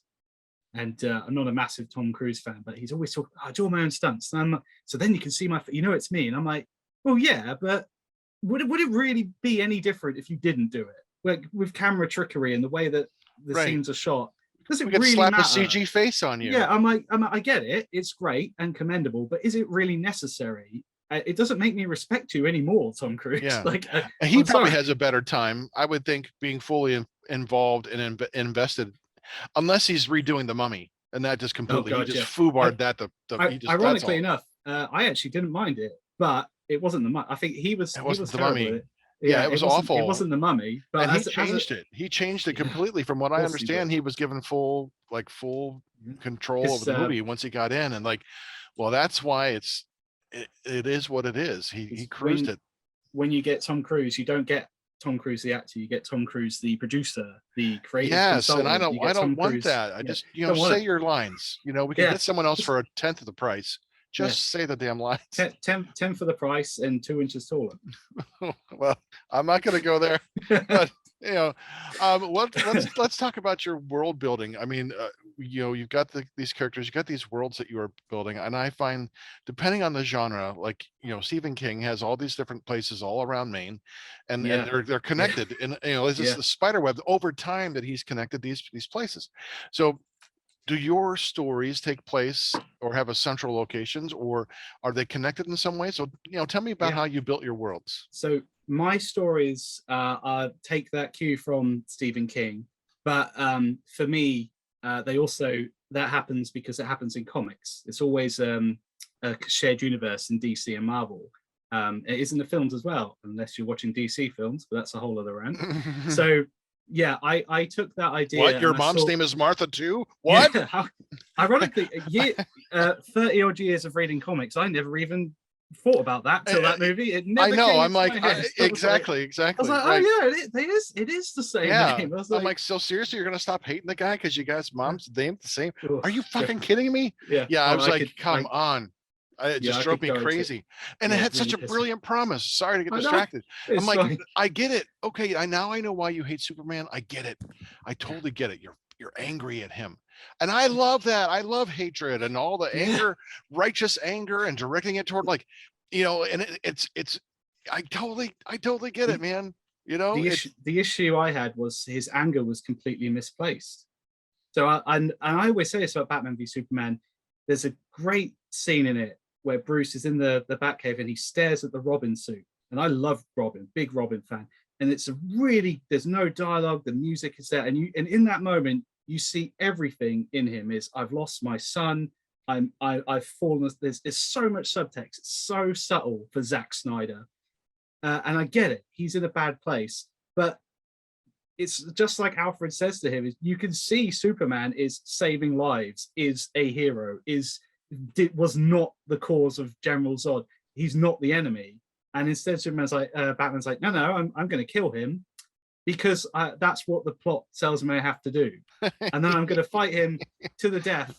And then at the end, when Lex Luthor is like, well, you've got to kill Batman or we're going to kill your mother. And I'm like, I mean, he tries talking to him, but literally just say the words to him. And normally people said to me before it came out, why are they fighting?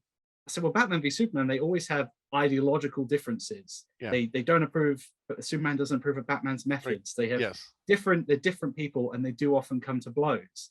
None of that was in this film. Right? Yeah, exactly. None of that was in this film at all. It was just Batman wanting to murder Superman and then deciding not to. And I don't even care that Batman kills, because I grew up watching Michael Keaton. I'm perfectly happy with. Well, if you ever read the Golden Age Batman, that's not a problem. He used a gun for crying out loud. I have no problem with any superhero killing, because a lot of people always get into this debate, especially about Superman. They say he has to find a better way. Sometimes that's why I got him killed when he couldn't kill Doomsday, right? Sometimes there isn't a better way, and I look at it as going, okay, well. And there was a time in the 80s where he executed some Kryptonian criminals, and there was a whole storyline where he exiled himself into space out of guilt. Right. And I'm sitting here as a reader thinking, okay, so if Batman, a man who has dedicated his life to not killing, I want to read a story where he kills somebody, and what does that do to him? That people always say, oh, if Batman kills, he'll never be able to stop. I'm like, I feel that's a brick wall. Let's write a story where he kills somebody and we see his guilt. We see how he deals with it. We see what does that do to him as a character. Let's deconstruct him. It doesn't have to be kill one person, murder everybody, but it's a really odd thing where people get so pissed off about Batman killing in the films. And that's why he doesn't use a gun. He doesn't use a gun because of the association. I agree. I totally agree with it. It would be a really good storyline. But you've read Kingdom Come. Oh yeah. I taught that in one of my intro to popular culture class, and my students loved it. That's a great story. It is. Shows you Superman. Finally see Superman. It was one of the best stories, I think, comic stories written. But then you see the whole problem with Magog. Killing killed the Joker. I believe he did. And he's like, someone should have done this years ago. It just it's like, look, this guy's a fucking maniac. He's killing thousands of people. Why has no one put him down? His life's not worth it.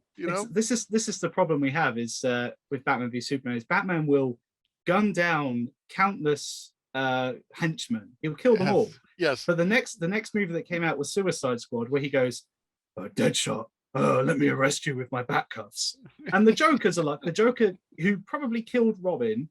I'm like, why are these people alive then in a world where your Batman is a murderer? And then people now, there's this whole weird cult around the Snyder films, as though they're these amazing films. And I'm like, I like them because they're all we've got. I just want to see the heroes together.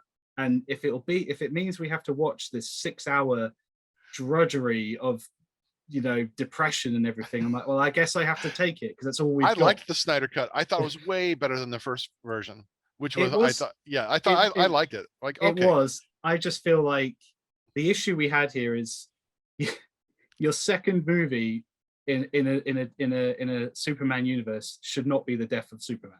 Right. It does. Yes, they were cramming so much in here. You've got the death of Superman. You've got the Flash doing time travel. All this crap that it was too soon. They hadn't earned it. They hadn't developed. They hadn't earned it like what they did with the Marvel taking the time to develop the characters. Now, when the Avengers came around, things made sense.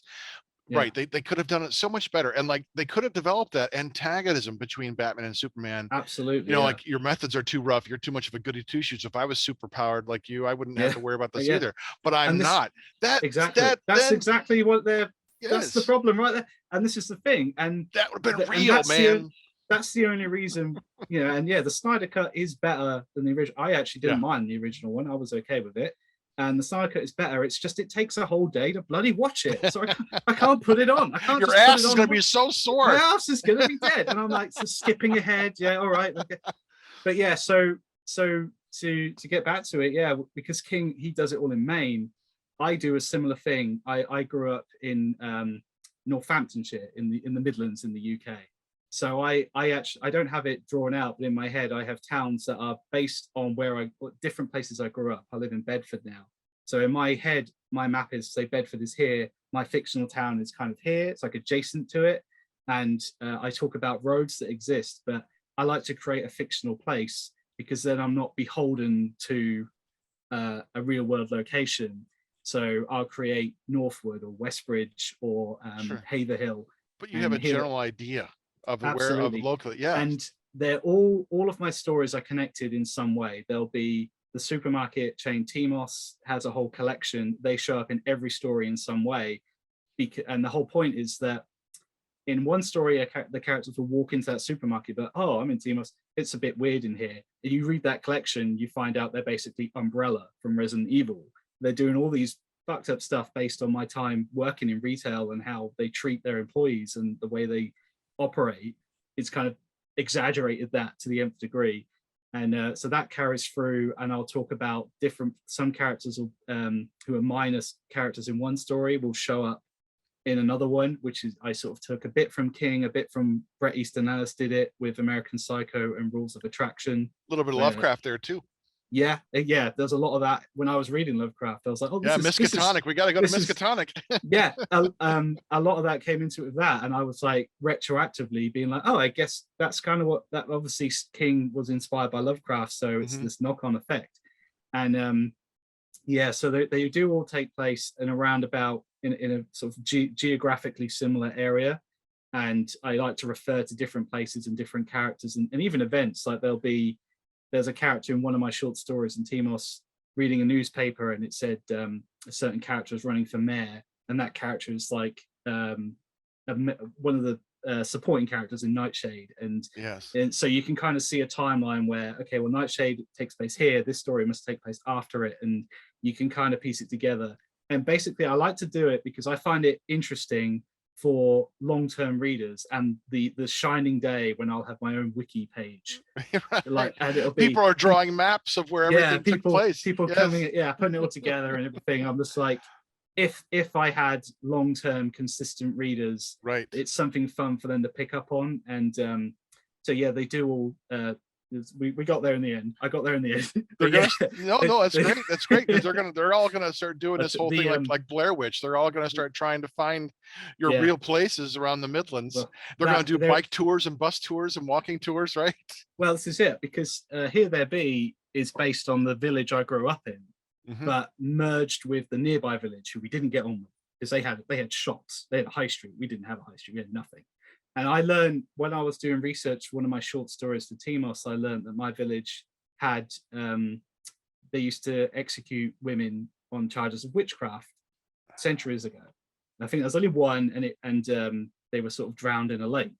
And I was like, I never knew that growing up. And apparently the graveyard was haunted. No one told me that. And I was like, I love that idea. So I wrote this Here There Be, which is a small town where there's, like in Roald Dahl's The Witches, there's a coven there, and these characters find it out, and it was all very much based on my childhood growing up there. And I went there with my wife, and we did a walking tour and took some pictures, and I put them all up on my Instagram. I was like, this is the church that Here There Be is based on. Here's the graveyard. Here's the brook. The stream. Is there a pond? Is the pond still there? Please tell me the pond's still there. The pond is there. It's the other side of a wall, and it leads to a stream called the brook. And in the story, the brook is where they were drowned for witchcraft. So that's all still there.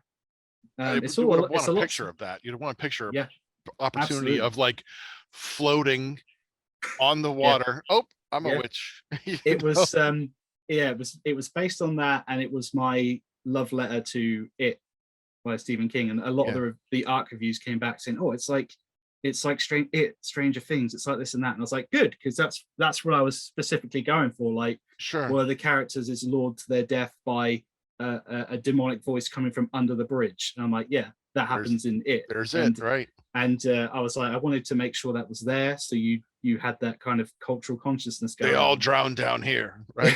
Yeah, exactly. Didn't want to get too explicit. Right. That. But yeah, and so yeah, that was the first time I'd gone and been like, okay, I really want to try and share that to show a different how I'd based it on this small town. You could have worked in a little bit of if a character had got turned into a newt but got better. That would have been brilliant. You know? Yeah, they're too busy. They're too busy being ripped open. So. You know, like the nod to Michael Palin. You know, right there. Right there. So yeah, I find I even have ideas for stories I'll probably never write that are set further in the future on this timeline, where it's further in the future and these things will pay off. And even that's great. The Summoning, I said to the guys who were helping me write The Summoning, this is taking place in my larger fictional world, just so you know. So these characters you've created who are going to be in it, I said, what I'm basically saying to you is, you can use them. We all sort of co-own them. So I may write a story later on where they're reading a book written by one of the writer characters who's in it, which is what King did. There was sure, it's self-reflexivity. It would be the academic term. There was because obviously pretty much every single one of his characters is a writer. So you see exactly. Yes, I know. I think it's in the Dead Zone. There's a reference to one of the other writer characters or something like that. It's been a while, and I just every time I think of the Dead Zone, I just think of Christopher Walken. So yeah, we talk a lot about Stephen King sometimes on Unsane Radio, and we point out that those are the tropes. It's like he's a brilliant writer and he's prolific. I mean, and I like his stuff about writing, and I've learned a lot from him in those regards. And I still hold true. The one thing I take away from Stephen King is write for yourself. You know, fuck everybody else. If you're happy, that's all that matters. But it gets tiresome to find the same protagonist, the same struggles. You know, it's like, come on, man, the tropes. And because now I learned that he's a complete pantser. Yeah. And I'm like, well, no wonder, dude, you've written the same fucking book 40 times, dude. Just absolutely. I mean, it's hard. Luckily, the ones I own, I only own 1, 2, 3, 4, 5. I own 5 of his books in one collection. No, 6 of his books in one collection. So it's not too bad. Like there isn't a main character who's a writer in The Stand, so that's good, and there isn't in Insomnia, so that's good. So for me, you don't always see it, but it is there, and it's like, okay, like one of my favorites of his is the Tommyknockers, which everyone really hates, but I really like it. And that's got your writer character, and I'm like, well, the only thing that really separates him from Bill Denborough is Gardner is a drunk. But they're both right. I think he writes poetry as well, so I guess they are a bit different. But so yeah, it's always this writer character, and then they're in Maine and everything. And it's funny for me because I can't really picture what Maine looks like. So all these things where he talks about, oh, I'm in Maine, I'm doing this and doing that. I'm like, it's kind of lost on me because I'm in the UK. Sure. So, right. And I'm like, you're talking about Derry, and in the States, we're like, we see this idyllic pictures of Maine with golden forests in the fall and we're going to go get some maple syrup and things like that. It's all this idyllic kind of Norman Rockwell Americana. So no, I totally get it. Just like the cozy mystery brings the English charm. I mean, Agatha Christie, we'll blame her. She's the one kind of created this whole the thing. Teacher. Get you back for that, Agatha. How dare you be successful? That's right. And write about charming English villages. Now everybody wants to go. Damn it. Right. No, I love that. I love that aspect of your world building, going with what you know, but inventing all around it. Because this is it. And I took that. I mean, I just kind of criticized King for it, but I do it in mine. Like my stories are unapologetically set in Well, he's the an UK. easy target. I mean, we Yeah. like him. He's an easy target. If- I mean, he's if- not going to be like, oh, Mark and Stuart made fun of me. Oh, you know, he's like, yeah, well, I wouldn't mind if he came or if he did a quote and said, "Oh, this guy Stuart Knott, what an asshole." I'd be like, "Can I use that on my book jacket? I need it. I need it on my book jacket." I'm like, Stephen King called me an asshole. I must be doing something. 90% of the people I've ever met have called me an asshole, and now Stephen King's done it. Fantastic. I love it. I'd see it as a win. He's right. Yeah, Mr. King, you know, look, man, we love you. Please call me an asshole. If you'd like to come on the show, I'm more than welcome to have you on. We can talk about anything else other than writing. Swear to God. Yeah. I'm sure you're tired of talking about that shit. We'll talk about anything else. Let's talk about your acting career. Right. Or your music, you know? Yeah. Yeah. Right. We'll talk about Play-Doh. I don't give a shit. You know. But, yeah, I took that and I will do it. And this is why I always said, like, if an American publisher came to me and said, "Oh, you know, we'd love to publish your work, so we're going to have to Americanize it and set this in like a small American town or whatever," I'd be like, I don't know if that's going to work, because it's this British eccentricity. And I was talking to Harriet Everand a lot in the lead up to it, and she loves the British accent and the differences in them all. And in the collaboration, we've got Jessica, who's from Wales, and Alice is, I think she's in Norfolk.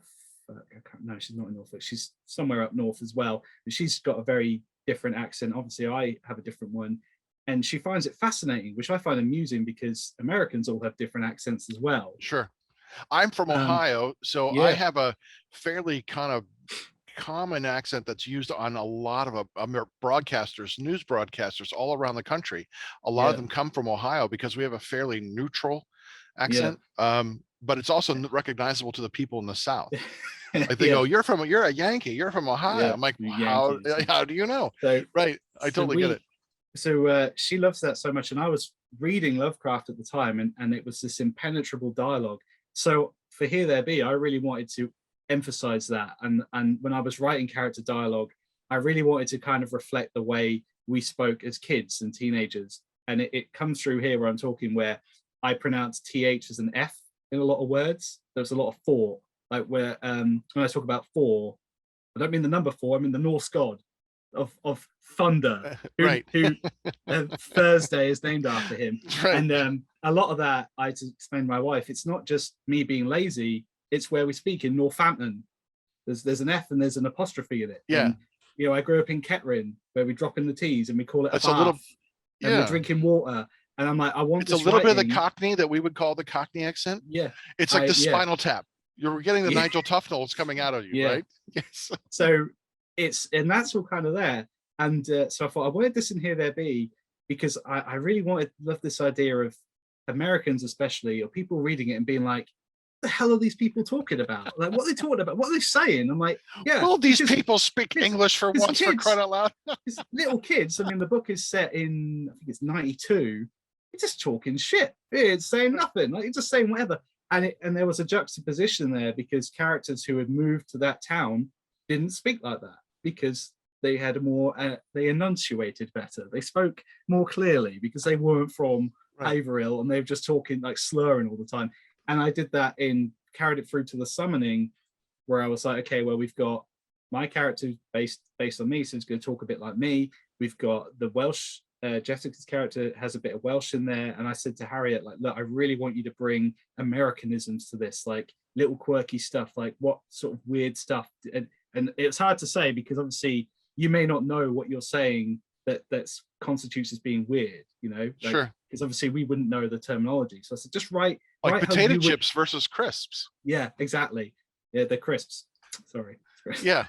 I'm sorry, Stuart. It's chips. No, right. Exactly. Well, your chips are French fries. So yeah, chips are what you have at McDonald's. But it's funny, because over here at McDonald's, they still call them fries. So it's all interchangeable here. And me and Harriet have had a lot of discussions about the language. And I said, well, I studied it at uni, and we talked about, we sort of learned a bit. And I said, I actually prefer American in a lot of ways, because you spell words in ways that make more sense. There's no, like, you take the U's out, you use Z's. Love a Z, love a good Z. I grew up watching Dragon Ball Z, so I love Z's. I prefer it. Well, that's that's like Canada uses the Z. Yeah. we just, So, we're just say Z, there's two more letters. We don't need that. But so right, like colors, like yeah. Lovecraft was an Anglophile who used the U in words like color, Yeah. when we would take it out, and Yeah. it was done. A lot of those things were done to save print space. So Okay. a That lot makes of more the sense. Americanized words that were like carried over from our common English language, they're like, how can we save space? Take out all Just those cut this. U's. We can't hear them Yeah. anyway. So like, why do we need a G and an H in night? We just don't. It's not Exactly. necessary. And I'm like, well, so I really wanted to carry that through, and stressed it with the guys. We call ourselves a gang instead, because Alice is a big Scooby Doo fan. So I said to the gang, just bring your own little eccentricities to it. I want it to be I want it to be very unique for each part, and I like to carry that through and to try and recreate it. And the only thing I wish is that I'd recorded more of the conversations I had in everyday life, especially with my mates, because it's hard to remember it. And at the time, you think, oh, I had that conversation with my mate the other day, and we were just talking a load of bollocks, and we just saying all this stuff. It was it's really funny. And then I go to write it out, and I'm like, this isn't funny. Right. This doesn't even make any sense. Like, what the hell am I talking about? Because you were in So the I'm like, moment. It was spontaneous. You're not trying to exactly. be funny. You're just reacting. It's Right. It's that like we got to classic. have a recorder on all the time Yeah, around all us the time. on And I'm literally sitting 24/7. like, I need to do it. I need to do it. Yes. Because it's like when people always say to me, "Oh, you're so funny. You should do stand up." I'm like, well, no, because I need interaction. I'm only as good as I only do as much as I'm encouraged to do. Right. And that's why when I go into the office at work, I don't talk to anybody, because I don't know what's going to come out of my mouth. I'm going to get in trouble for God knows what. Because I'll just be like, oh, here's a load of bollocks. I'm like, okay, he's talking a load of bollocks. What's going on? I'm like, just talking bollocks. Like, I can't even remember what I said. It's just gone. And I thought I love to have that in the books, and have people just talking just naturally, just talking bollocks, like ribbing on each other, and having that relationship, because that's what I grew up with. And so Nightshade was a snapshot of my teenage years with all the angst, and Here There Be was a snapshot of my childhood with all the naivety and just not knowing what's going on. And the Summoning is where I'm a bit older, and I'm like, well, I'm very jaded now. Like, what's the point of anything? Like, I'm pushing 40 and I have no life. Like, I need to do something. What's going on?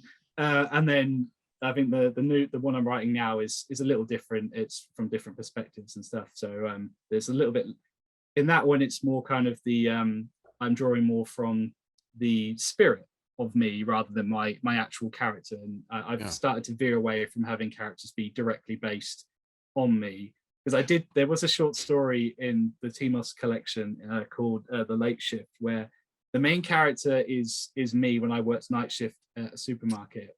The narrator is very much me as well. So there's not too much distinction between his thoughts and the narrator. And a side character you never meet, who he hates, is based on me when I worked on the day shift. And I love this idea of having me hating myself in the book, just being like, oh, there's that guy again. He's such a dick. He comes in, he thinks he knows everything. He just does. He's doing. He thinks he's so great. And I'm like, yeah, that's me, because that's what I used to do when I used to come in and do the early shift. I would just have to tidy up after everybody. And then when I was on nights, I was like, oh, I can't stand the day shift because they never do anything right. And I was like, I just want to have that in there. I thought it'd be really funny. I think they even look the same. I'm not sure if they're physically described, but I'm like, oh, there's that guy quite tall with the shaved head, like me, with the shaved head. I was like, I really like that, and but in a lot of ways, it's a joke that's only really there for me. But I think that's why these sort of interactions are so good. And when I was talking to Nick and other people, I tell them these little snippets, and they're like, oh, that's really interesting. I'm like, yeah, it's all there for the wiki. So I'm trying to play the long game with it, and have it be, and I need to do that again at some point. Get a few of my characters who are based on me at different points in my life, and have them sort of interact, because they wouldn't get on. They would hate each other. Sure. So they would absolutely hate each other. It's always good to be self-deprecating and self-hating. It's got to be. I like to do it because you get in there first before other people, and right, and then you take away any ammo they had. Yeah. Well, it's natural to put ourselves in our characters. Everything I've I've written is there's part of me in it, like with my cozy mystery, the main protagonist is a lot of me in a way, although she is different also, She got but the same beard. exactly, yes, hers is darker because she has brown hair, but uh but the relationship she has like with her best friend, it is based off the kind of relationships that I have with my cousin. There's a lot of teasing with my Yeah, cousins. We're always and my best friends. We're always merciless. Like you're always just, guy absolutely. Yeah, friends. You're just always kicking each other in the balls, metaphorically, absolutely. literally, and Yeah, that's what friends do. absolutely. You know, That's how it is. Yeah. exactly. And so the relationship is full of love and it's full of teasing, and it's so funny because people misread that as being flirtation. And never in my mind's eye did I Yeah. ever see those two hooking up because they grew up next to another. They've been That's friends since they were children. And it's like in yeah. my mind, like, I'm not writing a fucking romance. And Nah, like, you are now. that's what they were that's what they were saying. They're like, you gotta do something about these Yeah, two. They're obviously flirting. I'm like, what? So yeah, I never saw it, but they were. So now that I know that, in the yeah. next book, I'm playing with that because they are That's yeah. expecting. So now it's like, oh, I can be manipulative. I'm gonna be a little prick here. And let's just fuck around with this idea. Even They though can I've marry told other them, people. yeah, even though I've told them from the get-go, like they're not gonna be together. Like just forget it. Yeah. Because I'm like Lovecraft. I'm not bringing in romance or love into my Oh stories. no, It turns I into they'll turn into cannibals or something. We'll learn some shit about them. yeah, Their babies will have 3 heads. It'll be so fucked up, yeah. you know. Okay, So so they'll split apart and just like we yeah, are the yeah, crab exactly. It's like people. no, no, no, no, no, man. Look, But this yeah, is I'm the same. Like one of the writers I write with, she writes a lot of romantic stuff. She's still yet to release it yet, but I'm looking forward to it. But I said I don't really have romance in my books. My romance is based on my experience of it, which is none. I'm a very awkward. Well, yeah, I'm a very awkward person. I have trouble sometimes connecting with people, and I had a lot of female friends in the past, and that really helped to kind of get that confidence up a bit. But I always say romance isn't like in the movies. If you turn around to see if a girl's looking back at you, they don't turn around; they keep walking. So Right. they don't And turn you feel around. like an idiot, like, Yeah. oh Oh, God, I'm just a pervert now, apparently. And sex isn't clean right. or anything. It's very messy and it's It's very yes, awkward. yes, It's and all this sort of thing. So, and a lot of the time, it especially doesn't with another happen. person. Yeah. Yeah. Well, yeah. Exactly. Even Another worse. person. What's Right. that like? Exactly. My Kleenex um, bill is astronomical. You exactly. know? Yeah. And this happens in Nightshade. Not too much of a spoiler, really, where the main character has a thing for his mate's girlfriend, and they have a real sort of connection, which is something I've experienced in the past. I thought he was my friend, turned out to be an asshole, which is a lot of my old friends are like that. And me and his girlfriend had a bit of a banter going on. And I infused a few other examples in there. And it turned out that this girl in the book, she also had a thing for him, but they were literally ships passing in the night where they were going to hook up, but something else happened and they hooked up with different people and they couldn't. And it seems like they're going to get together at one point. They seem very close, but he's in such a messed up place that the last thing he needs to add to that is betraying his friend and like making out with his girlfriend. So he's like, well, no, I better not because I don't have the confidence to do it. And it's like nothing. And they're going to go off. They go off. The whole thing is they're about to leave to go to uni. So there's an implication that that's not going to happen. And I'm like, yeah, because that's what happens sometimes. That's happened to me so many times. Right.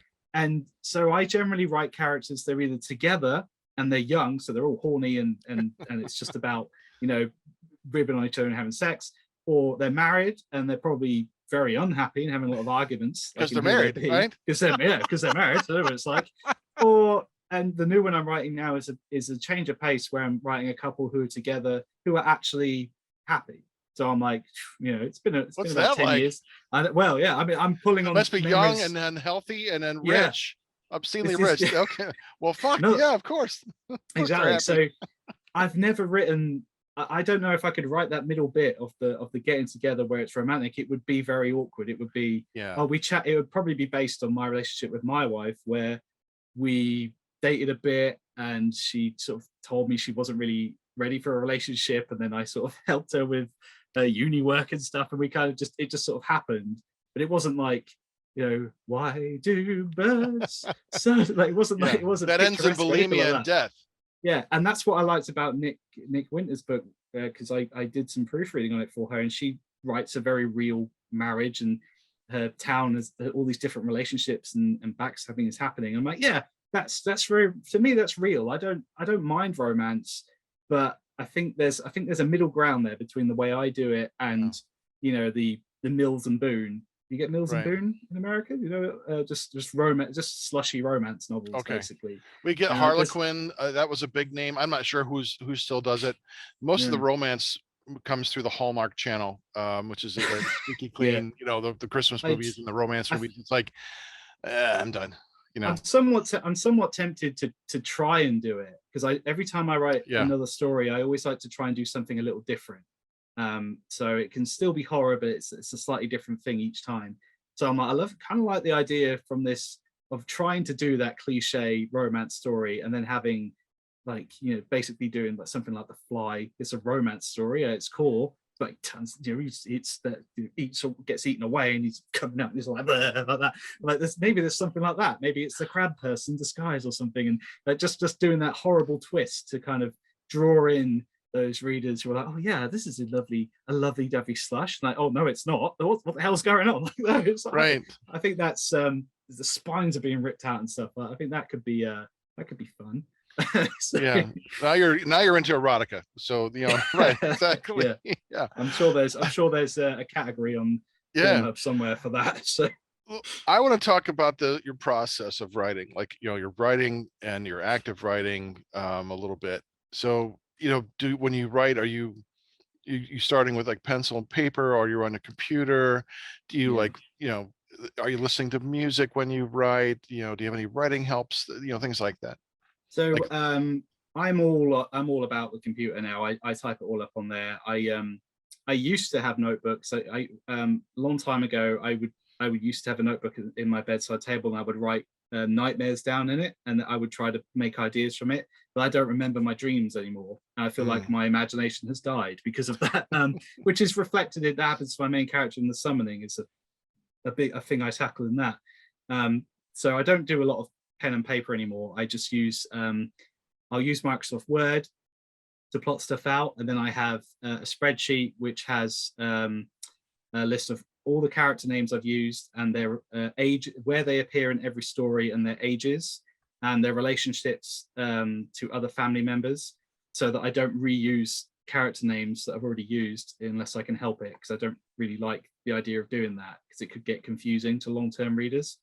And that also keeps track of places, like so if I've written the story about Westbridge, I'll write down roads, shop names, everything that appears in that book, where it appears and what happens to it, so I can keep in my mind an idea of the timeline.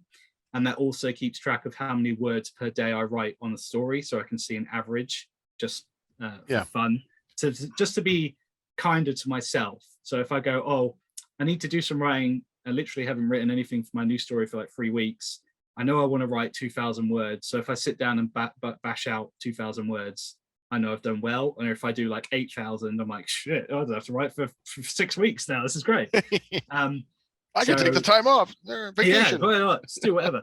I do usually listen to music as well. I was listening to podcasts. I listened to the Weekly Planet, an Australian podcast about movies, comics, and TV shows, which is really hilarious. But I can't listen to a podcast whilst I'm writing, because too many voices. Too many voices. Yes. So I'll usually just have a playlist, or I'll stick my I still have an iPod. I don't. But I got a podcast for you though to listen to. Really? I'm going to suggest one for you. So not while you're writing, but just in your casual listening. There's this great podcast. What is it called? Oh yes, Heavy Metal Horror. It's a brilliant podcast. Unsane Radio, I hear, is really good too. Brilliant. Yeah. I have subscribed to at least this one I'm on, so I will be looking into them. Yeah. Excellent. And I like to have them on when I'm doing work rather than writing. Subscribe to the others, at least on Heavy Metal Horror. They're on YouTube as well. So I mean, we could always take a subscriber. So I'm sorry, just a shameless promotion. So you spoke about music. Like, what kind of music do you listen to when you write? Generally, I just leave it on a shuffle on my iPod. I do have a writing playlist on there, which is just kind of like my favorite songs. Okay. Sometimes I like to, I need a certain ones to get into a mindset. So I'm a big new metal fan. New metal was big when I was a teenager. So I'm Linkin Park and Okay. Slipknot and Korn and Edema and Stained and bands like that. Are still really my jam. But I like most metal and a bit of pop. There's nothing wrong with a bit of Sure. Pet Shop Boys and Yeah. the Bee Gees as well. So it's relatively diverse. A bit of Michael Jackson. A little bit of an eclectic, taste is good. You need it. You can't just listen to one thing all the time. Exactly, it just tiresome, right? And I mean, I need me some Spice Girls once in a while. You know, occasionally, exactly. my wife listens to Spice. I don't mind Spice Girls. I tend to veer towards boy bands. I'll listen to. They may be lost. I'm not certain how far they've reached. Backstreet Boys and Boyzone and Ronan Keating, people like that. You know, okay. Take That is in there as well, but maybe. Wow. Okay. So that comes up sometimes, nice. And so it does depend. Like when I was writing Nightshade, when I went back to do the rewrites in Nightshade, because it was written when I was 18, 17 to 20, I was like, okay, I really need to put a playlist together of what I was listening to back then. And when I wrote it, I'd been through my first really bad breakup. So, oh God, life has ended and all this sort of like angst. Put on Depeche Mode and the Smiths. So so literally I was like, okay, what I need to do is recreate my mental state from them, which is a very self-destructive place at the time. And luckily, I was in a very bad mental place at the time. So it really helped. It was, that's why I like the new work in it, because it's really drawing from all these sort of dark feelings of like self-deprecation and not being good enough. So I was like, okay, let's put this music on that's really going to help with that. And other times I'll just be listening to music, some of my favorite bands like Disturbed or Five Finger Death Punch or Breaking Benjamin. And some of the tracks will just pop out and they kind of link to the text, and I just keep listening to them on the loop. So as long as there's something, I'm usually happy, just because it helps to kind of fill the air. And I find it does help with recreating certain emotions at times. I know a lot of other writers, I think Harriet, she likes to listen to a lot of just white noise when she's writing, and a lot of other writers have said they don't listen to anything. But I think I like to have it there because it kind of keeps you going, and and like with Nick, it helps to kind of it's been reflected a bit in the characters and chapter names and other things as well. I have to have music without words. Like I can't have singing unless it's like an aria. You know, I got some Mozart on my playlist. I like the arias, or not the arias. I'm sorry, the funeral. So if you're listening to that, the funeral stuff. If you're listening to that whilst writing horror, you're veering dangerously into serial killer territory there. I think. Are you in a room surrounded by like Polaroids and in the? No. This is the room. No, nothing like that. No, it's just I also write to the Alien soundtrack.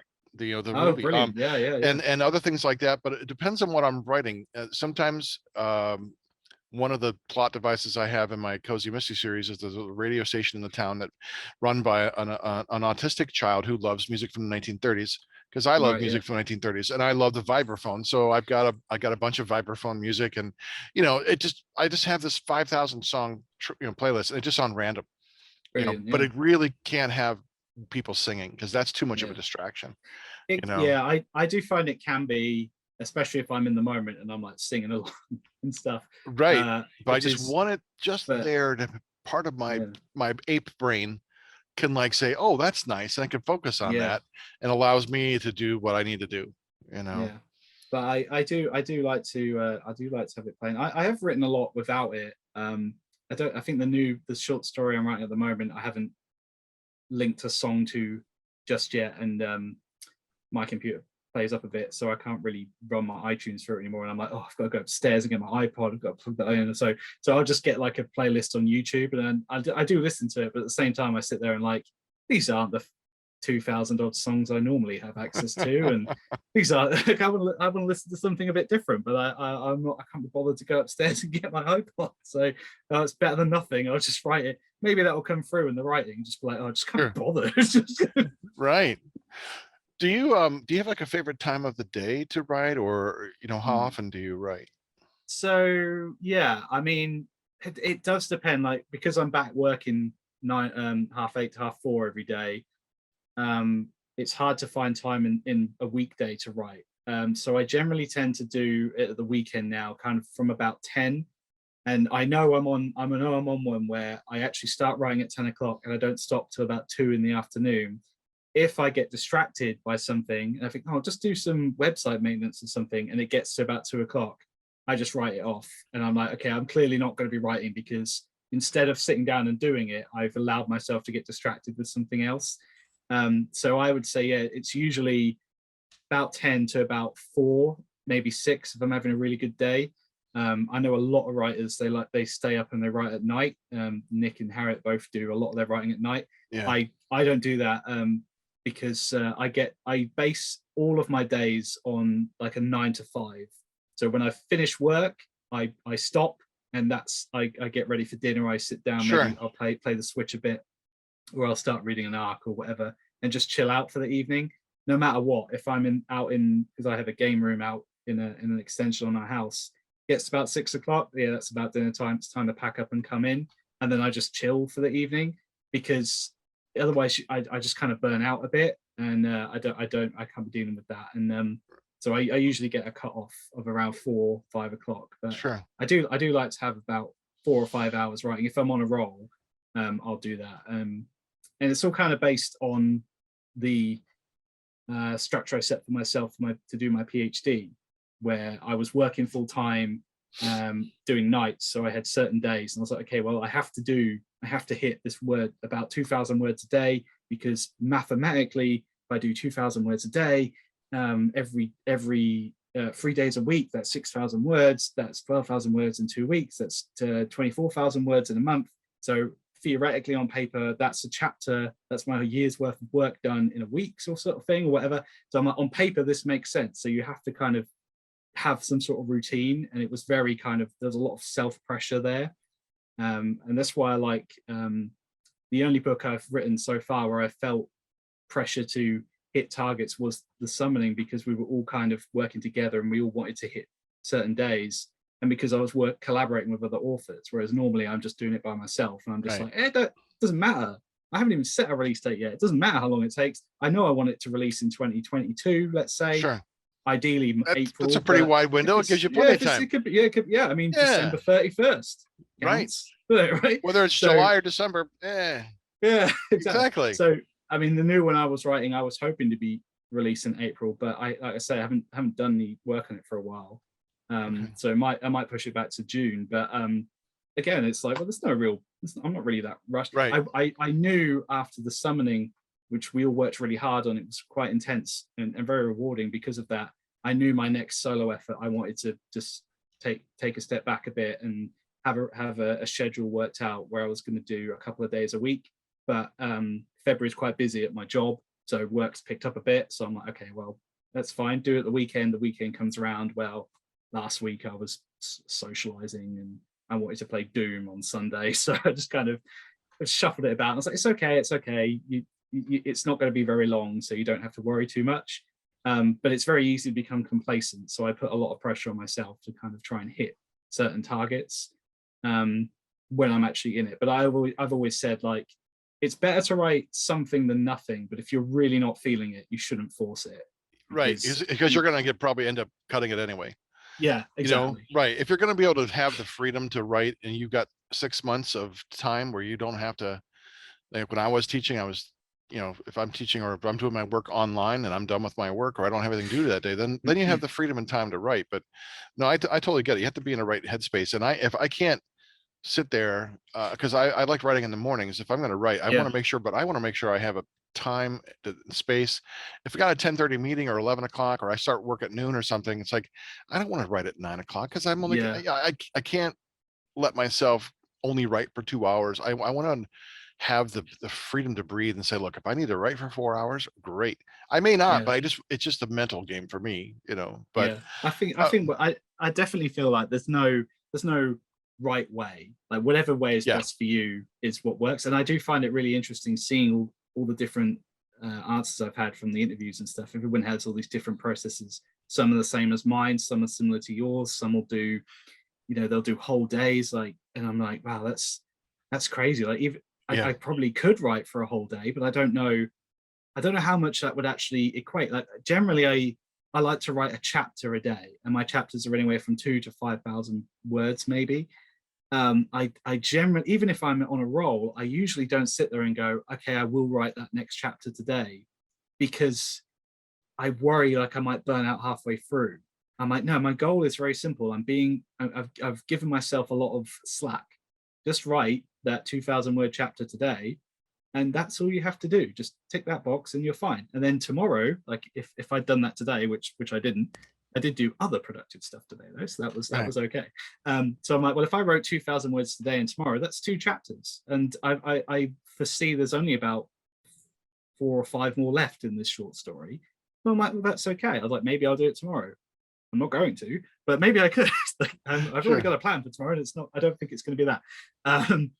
But yeah, I do think it's important that if you do it when you can. But I did do that with the summoning. I forced out a chapter because I hadn't written for a bit, and I was like, I need to write this chapter, and I wrote it, and I knew as I was writing it, I was just ranting. It was this whole thing about the main character's work, and how it was so difficult to communicate in his workplace, and how they didn't seem to care about anything except unrealistic targets and having all these bad expectations. And I was like, I like it because it's letting you know this character is misunderstood.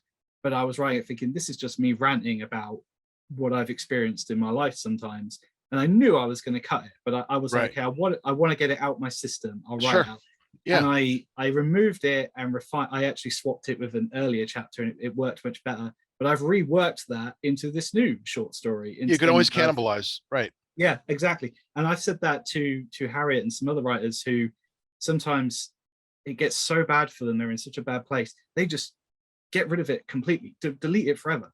And one of the laws I laid down for the summoning, I said, look, I know it's tempting to do it. If you want to delete something, can you please just move it into another folder? Yeah. And don't get rid of it forever, because we might be able to use it later on.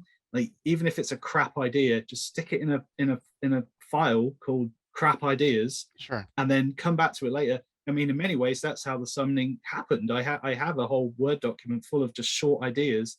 And I was like, none of these are long enough for a whole book. They're probably not long enough for a 20,000 word story, but they might work for a 5,000 word short story. Maybe I'll just write my own anthology. And then Harriet was like, well, why don't you bring in other writers to write, to help with it and do a collaboration? And I was like, okay, who's on board? And I know Jessica from where I used to work with her, and she came on board, and we kind of brought in some other people, and I was like, this is really cool. This is a cool collaborative idea. And in the end, I referenced some of those short stories in the book, but didn't actually use any of them when I was writing it. So they're still there. And I spun out of it with an idea to kind of write 2 or 3 of them as really short stories, kind of like your pulp books, not very long, using my main character from the summoning as a pen name to kind of have it pretend it to be this meta textual thing. And I was like, yeah, I could do that if I had the motivation, but sometimes I don't. So sure. I was like, but it's not off the table. And I said that to all of them, is if you've got an idea where you want to do like a prologue for your character, or you want to write a side story for your character, it's like the whole point was to give the 5 of us this kind of the potential for other short stories, because she's about to finish off her trilogy of her books, and obviously Harriet released her last book. And I said, well, she wasn't sure what her next project was going to be. And I said, well, do you want to do this? Maybe it will maybe you'll think of another idea that will come out of it, and you can spin off and go, well, this character you've mentioned, maybe they'll have their own book, their own adventure coming out of it. And the short story I'm writing at the moment is kind of like, it's like an epilogue based on a very minor part of the book. It's not even related to it in any way except this tiny little aspect. And I was like, there's a story there, I'm going to write about this, and that kind of just helped to do it. And I said, at the very least, just do it, publish it as an ebook, and sell it for 99 cents, and why not? See what happens. It's all about building your portfolio of work. And then if you might turn around in a couple of years and go, well, shit, I've got 24 pulp stories and they're all ebooks. Why not put them together in a collection? And the Mark Justice pulp collection, and release it as a paperback, right? For a couple and by that point, you may have built up an audience who wants to is willing to buy it or buy like a hardback version of it. I said, yeah, that'd be nice. A hardback would be really cool. It's a tough life, but I think it's good to think about that sort of potential, because you can't sell anything if you haven't written anything. Right. So you may as well try and make something of everything. And I know Nick was talking about that idea she used to have. I'd said to her, you dust it off. You've written it. You've written the book. I told her the same thing. Dust it off. Yes. Write it out. Work. I said, she's got plenty of. I keep throwing all these ideas. I've got this idea of her to do like a Ms.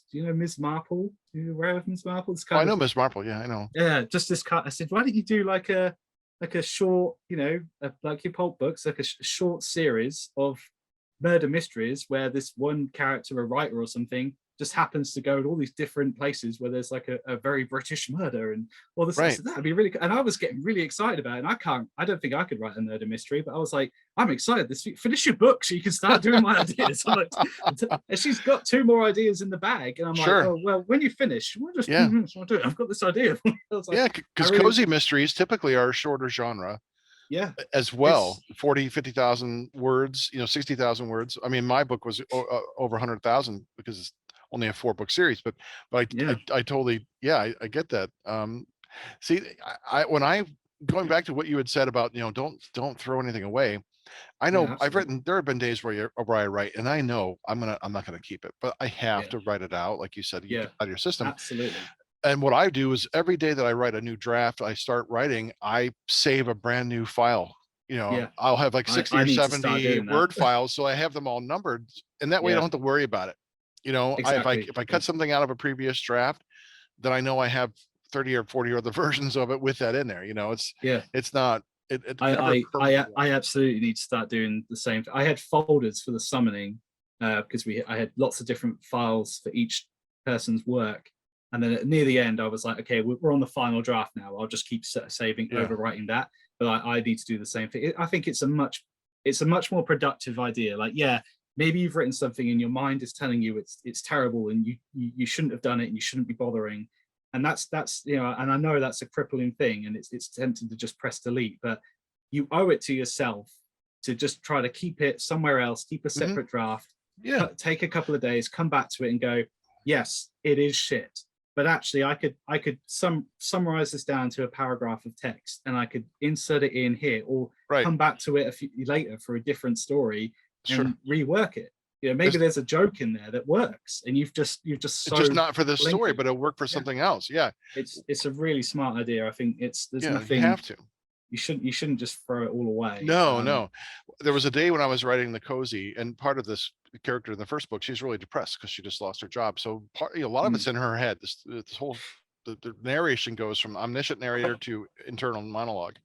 Yeah. So there's a lot of her working through this depression, and there was this really day where I was writing this really good stuff, but I knew it was way too dark because the imagery of she was talking about this being in this deep body of water and imagery of these like terrified of the things that reach up and pull you under. I mean, it was kind of scary and dark. I'm like, oh, this is really great stuff. But I knew like this is way too dark for a cozy. But she wants to be a writer also, down the road. I'm like, okay, I'm also going to take this cozy mystery setting and turn it into a horror book, when it's all done. And I think that would be the kind of thing to put in the horror book. Because then she could be feeling the effects of this, whatever she's going through, and I can still take that, and it'll be beautiful for that book, because that's going to be a really dark book. So you never know where it's going to end up. But yes, don't throw anything away. So it was the first thing that came to mind when I wrote this last chapter was I wanted to have this character's opinion on her workplace. She worked at the same place as the main character from the summoning. I didn't have anything in mind. I was like, well, you've taken this whole thing out.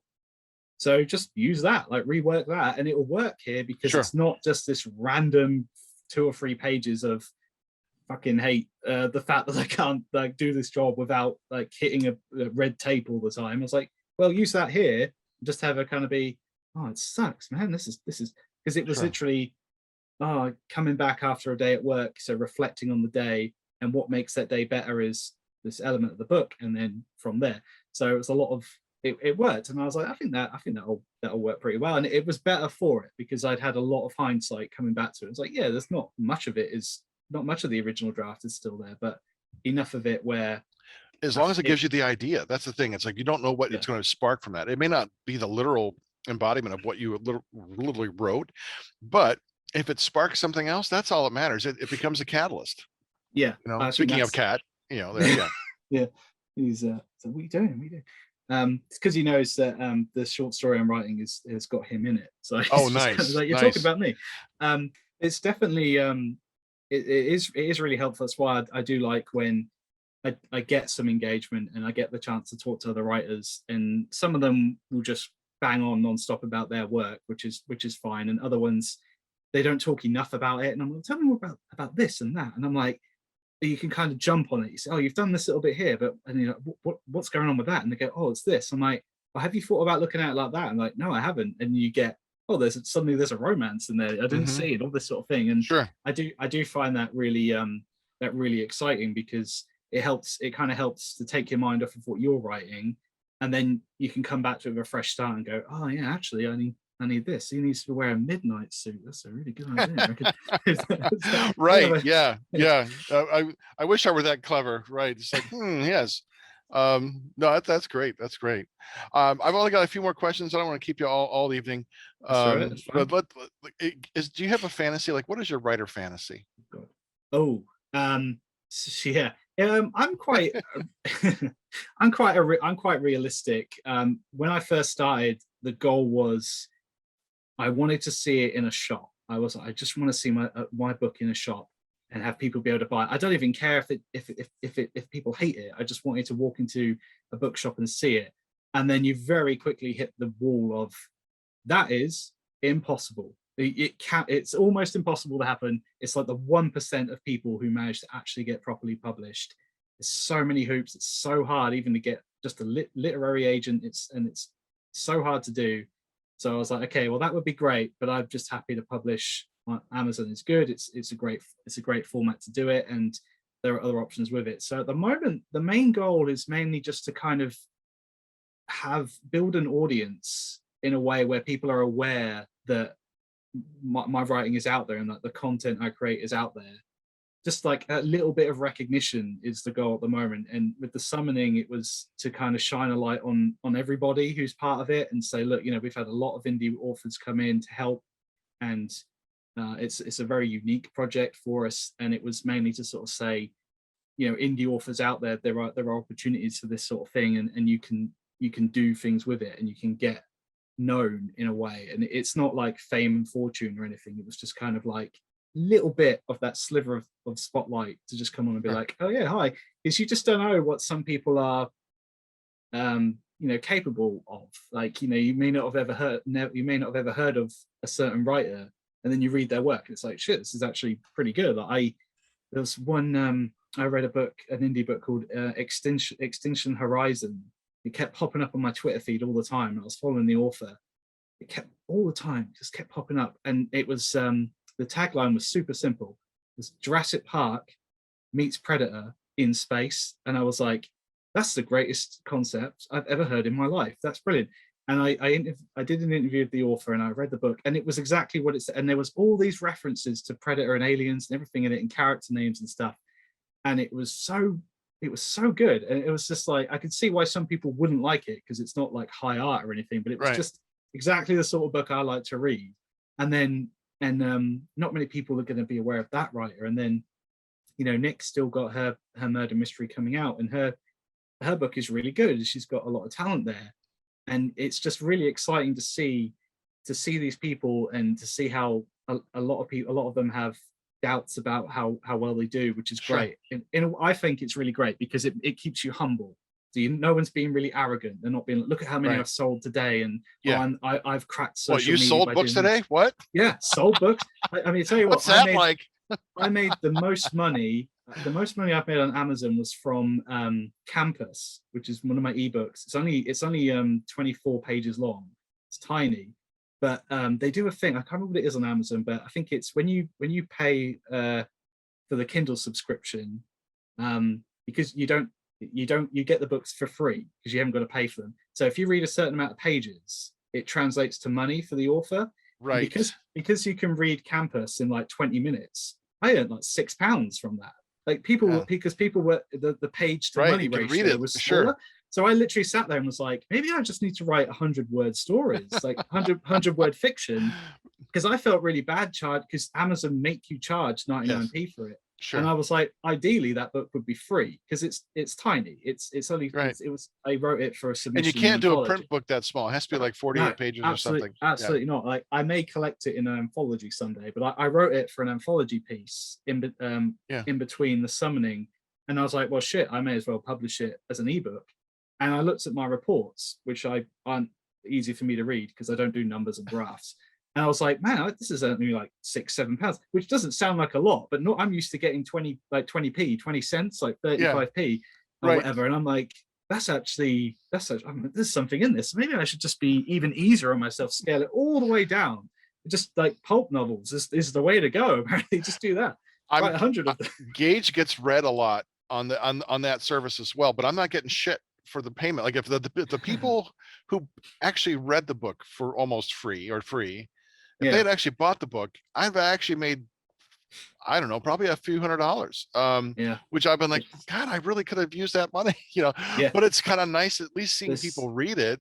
This is it. Like I always look at it as being, well, I'm not too fussed about the money. I'm not expecting to earn loads of money from it, especially being self-published. It could happen. I do follow some authors where they have had a lot of success, but for me, it's just seeing the feedback would be great. And that's how I met Nick. She read Campus when it was going for free in the release, and she messaged me and was like, oh my god, this was so good, I really liked it, and I was like, oh Jesus, like, okay, I don't normally get bombarded with like positive feedback. That's great. I'm really glad you liked it. And that brought her on to my other books and stuff. But there's so much personal investment with it. Like there's a small independent bookshop here, and they sell local authors. Nice. So I brought 5 copies of my other 3 books and stopped them in there. So I hit that goal. They're on the shelf in the shop. Nice, good for you. I don't think any of them have sold, but it's because I mean, the shop used to be a nightclub. We used to be in there on the piss on uni nights, and it's kind of outside of town a bit. It's very niche. So I'm not expecting them to sell, but I was like, I'm surprised okay, well, there you go. They don't do some kind of, I'm sorry, they don't do some kind of promotion like Meet the Author Day. Like they do offer it. Yeah. I was hoping to do it for the summoning. Yeah. I was going to look into it, but the day it releases, I'm in London because Harriet's coming down from America to do some promotional work with it. So I'm going to be in London with her for a few days. So I'm thinking of it. And I was basically, what I was going to do was just invite my friends up to come to the shop, because I was like, well, realistically, how many people are really going to be there? I'll get my mates to come up. We'll take some pictures. I'll sign some books, and then we'll have like pizza and drinks. You're going to razz you like, you're making me pay for this crap? Yeah, right? I'm like, well, I'm like, no, you don't have to buy it. Just take a picture of yourself with it. I need the engagement. Like, come on, people. Yeah, I'll buy you a beer. Right, we're gonna get pints all around. Right. So for me, it's just being able to actually reach and this is why people sort of say, like, how would you react to negative feedback? And I don't take negative feedback very well. I think you have to laugh at it. But you literally, I don't think I would care. I'd be like, well, you've read the book. Right. So for me, I'm like, that's cool. You don't like it. Yeah. No, not everyone likes everything. That's exactly. So I wouldn't really, I don't think I would really mind. I'd just be like, hey, it's feedback. It's a badge of honor in a way. I got a 1-star review for, I don't know which one of my books it was. But there was no commentary, just 1 star, Yeah. And I'm like, if you think it's a pile of shit, just say this was a pile of shit. That's fine. You don't like it, that's fine. My favorite review was from my 3rd book, which is nonfiction. It's Toxic.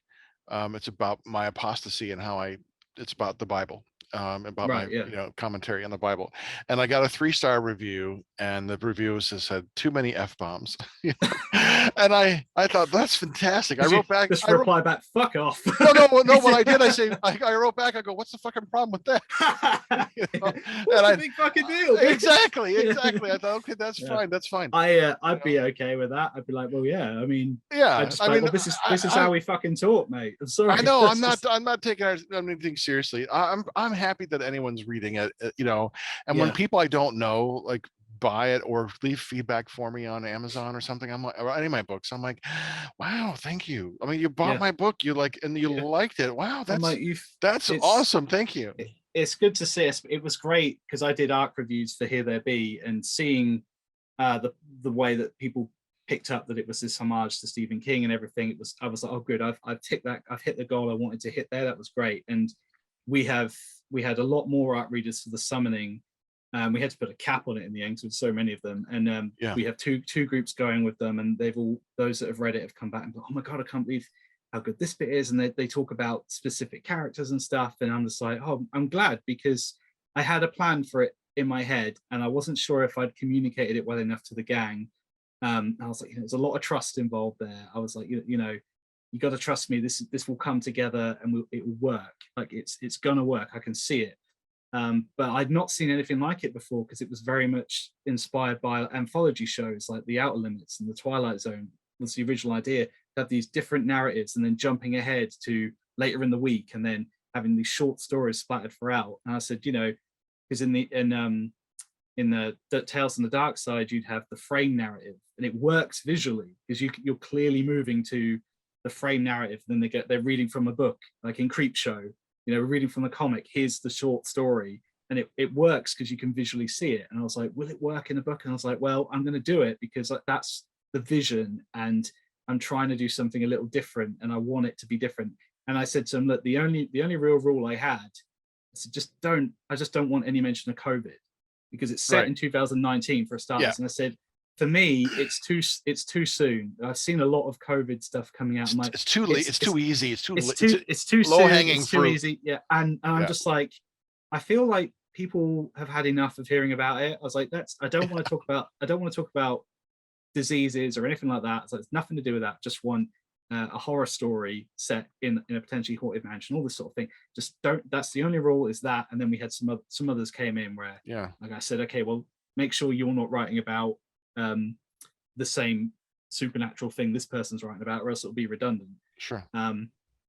So yeah, it's just, there's been a lot of good connections have come from that. That's good. And I love that concept. I like to help. I like to showcase other authors when they do as well. I love it when people share it and tag you in it, and it's like, oh my god, because then you're kind of borrowing their following, and then that's more eyes being put on your work. And I'm like, so that's what it's all about. Like you've got to try and sell it and reach people, because you think, well, if you reach 5 people and each of those 5 people reach 5 more people, that's potentially, you may get a couple of sales out of that, and then you'll get a review. The more reviews you get, the more you're showcased on Amazon. And then the more you showcase on Amazon, the more people see you, and it all has this. On paper, it sounds really. Paper is great. It's a snowball effect, right? Great, yeah. It doesn't work. I've had very little success with it, but but the community is great. You're true. Like I've so many writers I've know and gotten to meet on through Instagram. I'm on writer groups on Facebook, but they're just not as successful. I'm not sure if you're on Facebook or not, but I can't stand writers groups on Facebook. Or I just get bombarded with messages from people asking me to be their editor.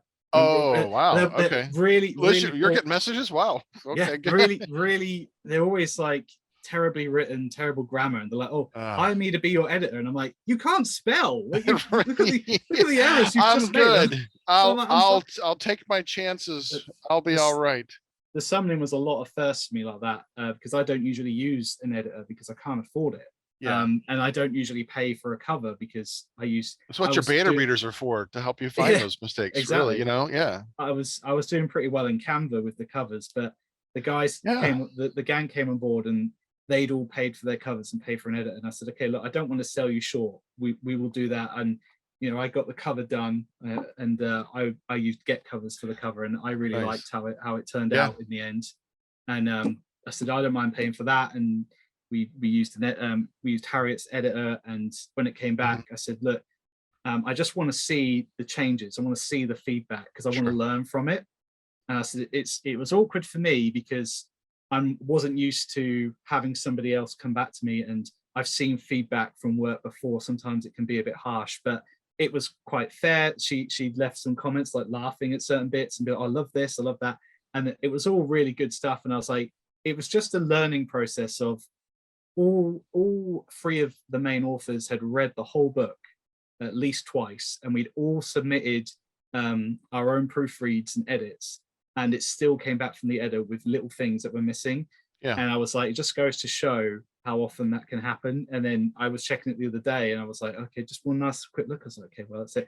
But that's the beauty part of Amazon is you can always upload a new manuscript to. This is so easy to use. KDP has completely disrupted publishing. We don't, yes, and it's brilliant. I love it. But I always said I've read published books, like real books, as I say in the summoning. The fuck is a real book? They're all real, but like a a King book or whatever. Sure. I've seen errors in them. I was reading actually have it here. I was reading the Sonic the Hedgehog Encyclopedia recently. Nice. There's so many grammatical errors in it. I saw like 15 and I wasn't even looking. And I was like, that book probably cost about 40 quid to buy. 40 pounds, if you will. And I was like, I know quid. Quid. I'm good. I'm good. And I was like, it was crazy. And I said, I don't mind a couple of little ones here and there, because it just happens. But I have read some indie books where there's a load in them. But if I'm reviewing them, I don't let that affect my star rating. I go, okay, you got to note it. So they may not be aware of it. At least they can say, these are things that will make your book look better. I've always said that. I've read I've read a lot of the books I've reviewed for other indie authors have been murder cop mysteries. Some of them have been quite similar.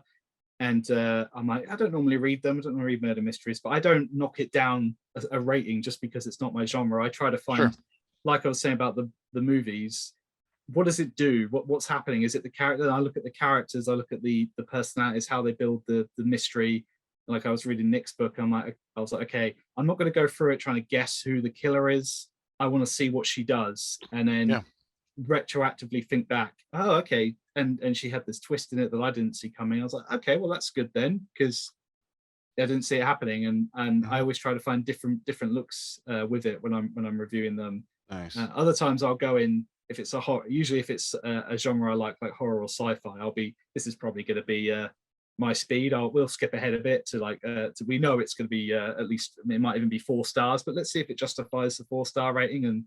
And I'll do the full review on my site and then a more condensed review on Goodreads and Amazon. And I was like, well, I've read it. It's you've got to have that review out there, and generally people are very appreciative of it, which is good. And then I like to kind of showcase them as much as I can. Yeah. And hopefully you get some of that back. I never go to somebody and say, look, I'll read your book if you read mine. Like it does annoy me when people do that. I like doing book swaps. Like I totally want to send you some books and I want you to send me some books. I'm happy with PDFs. I mean, we don't have to spend money on shipping. And I'm all for supporting and applauding, because I like reading too, especially we're all indie writers and I know none of us are making a lot of money off this, but I do want to ask just a couple questions before we head out of here, just the last couple. I saw that you holding your book up, which is really nice, your new one. Tell me how you felt. That one. Tell me how you felt seeing your book in print for the first time. First time you hold, like your first book that came out in print, you're holding it for the first time. What are you thinking? What are you feeling? It's very surreal. Like you get it and you think shit. And there's a lot of fear actually for me, because like I said, if I open it up, I'm like, God, if there's an error, if there's a blank page, or if something's gone wrong, I've just spent, because I'm a tight bastard. I've just spent like 10 quid on this book. Oh shit! But then it's really sweet. And like I have 2. I have the Summoning. I have Nightshade. My Nightshade copy is full of notes, because the proof I got. I don't tend to read them through again because I've read them on the computer 100 times. Yeah. But I had to get the Summoning because we're doing a lot of promotional work with it, and it's as much the other writer's book as it is mine. So I was like, well, I want to read their parts of it. Yeah. But yeah, it's a great feeling of accomplishment and having done something, especially when you've worked hard on the cover and seeing it all together. It's just, there's a lot of fear for me of being like, God, I just don't want to see the chapter is too far down, or how have I missed this error? I know, right? It all comes in. But for me, I like to get it, and it's the same when I was looking at your cover. It's mainly just to look at the art, just to look at the book and be like, I love what Mark's done with the cover. It's a good throwback to the 1930s pulp novels and all this sort of thing. I had 2 wonderful friends do the artwork for me. I'm appreciative. One was Marvel DC Comics legend Mike Gustovich, who drew Batman, the Avengers, he's done everything. And so we're pals. I'm actually editing one of his books. And fantastic. so he offered to do the artwork for me for free. I'm like, I'm not going to turn down Yeah, all an right, original piece of art from Mike Gustovich. Are you kidding me? Yeah. And my other, it worked, yeah. and I would imagine that could work in double ways as well, because if he was on Instagram, say, or whatever, he'd showcase the artwork. But here's a commission I did for Mark Justice. Yeah, like, oh, who's that? totally. Oh, he writes books. Oh yeah, he just wanted a copy to keep to sell the original. I'm like, that's fine. Yeah. I said, just give me a print. We did that with yeah. Harriet used the same person who helps us with Mikhail's Russian dialect. She had her produce artwork of our main characters for the book, and we sort of did cross promotion for them. And that's in the acknowledgements of the book. I went through and I said, look, who I asked get covers, who did the cover? And I was like, I want to put them in. So the cover is by here, edited by this person. Everyone who helps in any way, I was like, I'm making sure they get their credit, because they deserve it. Right. No matter how minor it was. We asked, to say roped in, but we asked someone to do a short poem at the start of it. I was like, does anyone know someone who does poetry who can write like a creepy little thing just to sort of set the mood at the start? And then that's how I brought Alice in to do the prologue, because she's yet to be published as well, but she wrote a really, really messed up story in the second person, and I'd never read anything in the second person before, and I was like, that's pretty messed up. And I said to her, look, I know you're busy, but do you want to just do 2,500 words of a prologue? Here's the basic idea. And she really ran with it. And I was like, yeah. I said, you'll get some compensation for it, because I'm just grateful that you could come on board and help. And then that's how we got Chantel on board as well, because her story, Tortured Innocence, for me, it was just like a Clive Barker work. It was had a lot of Hellraiser influence to it. He shines best in his short fiction. His novels are shit, but his short fiction is great. Yeah, I said that to her. I was like, your book is great, but for me, what really worked, because I'm a sadist, I guess, was all the horror elements where you've gone really nightmarish. I need you to do a 5,000 word story, or I'd like you to do a 5,000 word story. Just indulge that side of you. Do something really messed up. And that was how we had to make a group consensus on it, where we ended up putting trigger warnings in it, which I personally didn't agree with. I don't. I don't. Like, if you're picking up a horror book, you're going to expect to see shit that's going to mess you up. I didn't agree with it at all, but I said, look, we'll do it, because a couple of them had good feedback when they had sort of pre-warned, and I said, look, I'll do it because I want to make sure that we don't get any sort of negative feedback about not pre-warning people. And I was happy with that, but I won't be doing it going forward. I'm like, it's like, look, man, you're picking up a book, and that's why you gotta, there's enough going ahead. Tell people ahead of time, look, this is a horror book. Yeah. So it's gonna be bloody. It's gonna be gonna be horrifying stuff. That's the whole point. It's not a fucking comedy, but And I was happy to make those compromises, because we basically it wasn't about me. Sure. Well, when you're collaborative, right? You got a collaborative. So I said, and they all had different experiences with their publishing as well that I wanted to kind of draw from. And I said, well, I'll put it in because I'm happy to make that compromise.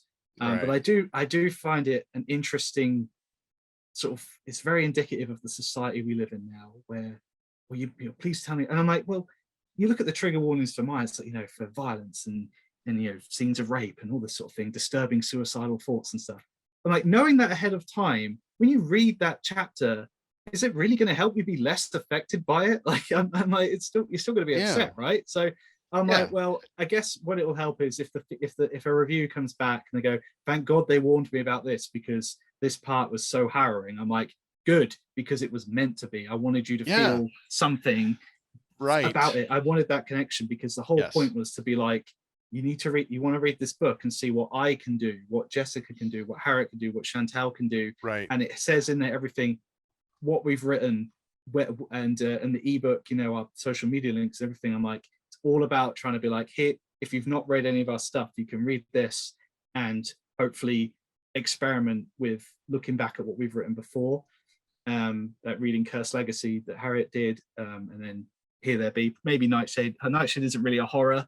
It's more like an urban coming of age story. I don't really have a genre for that. That's why I fell back with Here There Be onto horror. I was like, I couldn't really define Nightshade. I was like, you know what, fuck it, I need to write horror, so I can say this is a horror book about witches, this is a horror book about a haunted house, this is a horror book about, it's so much easier. It's so much easier. I love that. Yeah, I've got an ongoing series that I'm working on, short stories all related that are Lovecraftian inspired in a way. It's like a gothic horror. It takes place in the late 19th century, and no, I love that. It's a horror story. It's about those kinds of monsters, and I do like to hint towards Lovecraftian horror here and there. It's usually quite it's not always there. It's usually quite subtle, but I do like to hint at it because his imagery and the ideas of what he wrote were very intriguing, very inspiring. Right. Probably for me more interesting than the actual story, but I still appreciate that he again laid that groundwork for what others have built on. And I was like, well, I can do this. There's interesting stuff there because it's all part of that connected world. It's like, well, there are things beyond the world. I just haven't got into it yet. And probably elements of science fiction and horror and fantasy, and I mean, I'm sometimes tempted to do like a comedy in the vein of Lovecraft, like the whole Dagon thing, where the people show up and then instead of eating him, they're like, Dagon's like fish sticks, they're or like this was Dagon, oh shit, oh okay, I guess we ate your god, something stupid like that. That's actually not a bad idea. And the beauty part of Lovecraft is I think all of his stuff is in public domain. I think it's I don't know. He's got that beautiful new book. Someone's got to have something about it, but maybe I don't know. Some of it is that 100-year leaway you get with 75 years after his death, I think. So there's a lot there to pull from as inspiration. So yes, good. Last question, Stuart. Where can we find your books? So all of my books are on Amazon as ebooks and paperbacks, and that's out. Or if you're in the Midlands in the UK in the Bedfordshire area, they're at the Eagle Bookshop in Bedford Town Centre. If you want to buy a physical copy, I'm not sure how many people who will hear this will be around there, but it's you could put up posters all around. Bedford, say, listen to my podcast, you cunts. I could do. Like, get off your ass and listen to it and come and exactly and see it. I did used to sell them through Lulu, but I think there's a thing with Amazon now. I don't think they like you to sell them in other places. So it's I just sell through Amazon at the moment. I mean, you could if you did sell through Amazon, you'd have to just take it out of Amazon or sell in other places. You have to revamp it. There's a way you can do it. Or if a publisher likes your work, you just simply take it off of Amazon, and cut it out, and then they just publish it with a different ISBN, So they're all there. I obviously you can just search me on there, or you can go through my website and find a link that'll take you. And the website name is? It's Dr. K's Waiting Room. It's drkwaitingroom.com. Thanks. And I do reviews of movies, comics, video games, or free author reviews for free author interviews. People just answer questions. If you want to do one, that's cool. I do review arcs, books on there, usually arcs and stuff. I'm not a fast reader, so I don't review too many books because I like to take my time with it. I finished Chelsea McKenna's arc, Blood of the Lion, which is coming out soon. The fantasy epic is really good. So that's March 11th is coming out. So I'm reviewing that, and then Jessica, she'll be sending an arc out soon for hers, and Amanda Yeager has sent out her arcs of Breathtaken, so I'll be reviewing that as well. And I like to kind of do indie reviews as they come through. I try to be realistic about it. I don't sign up for every single one because I just haven't got the time. Like at some point, like I bought a Kindle last year, and it literally has thousands of books on it. I just got loads of stuff on them, all completely legitimate, of course. And it was mainly for indie writers, and I've got some of E. Reyes's collections, and I've got all these other books on there, and I'm like, I need to read them. I just haven't got time. It's right. It's finding the time to read. Arcs will come through, and I'm like, when I'm reading an arc now, I have to have a notepad, and I write a summary of each chapter.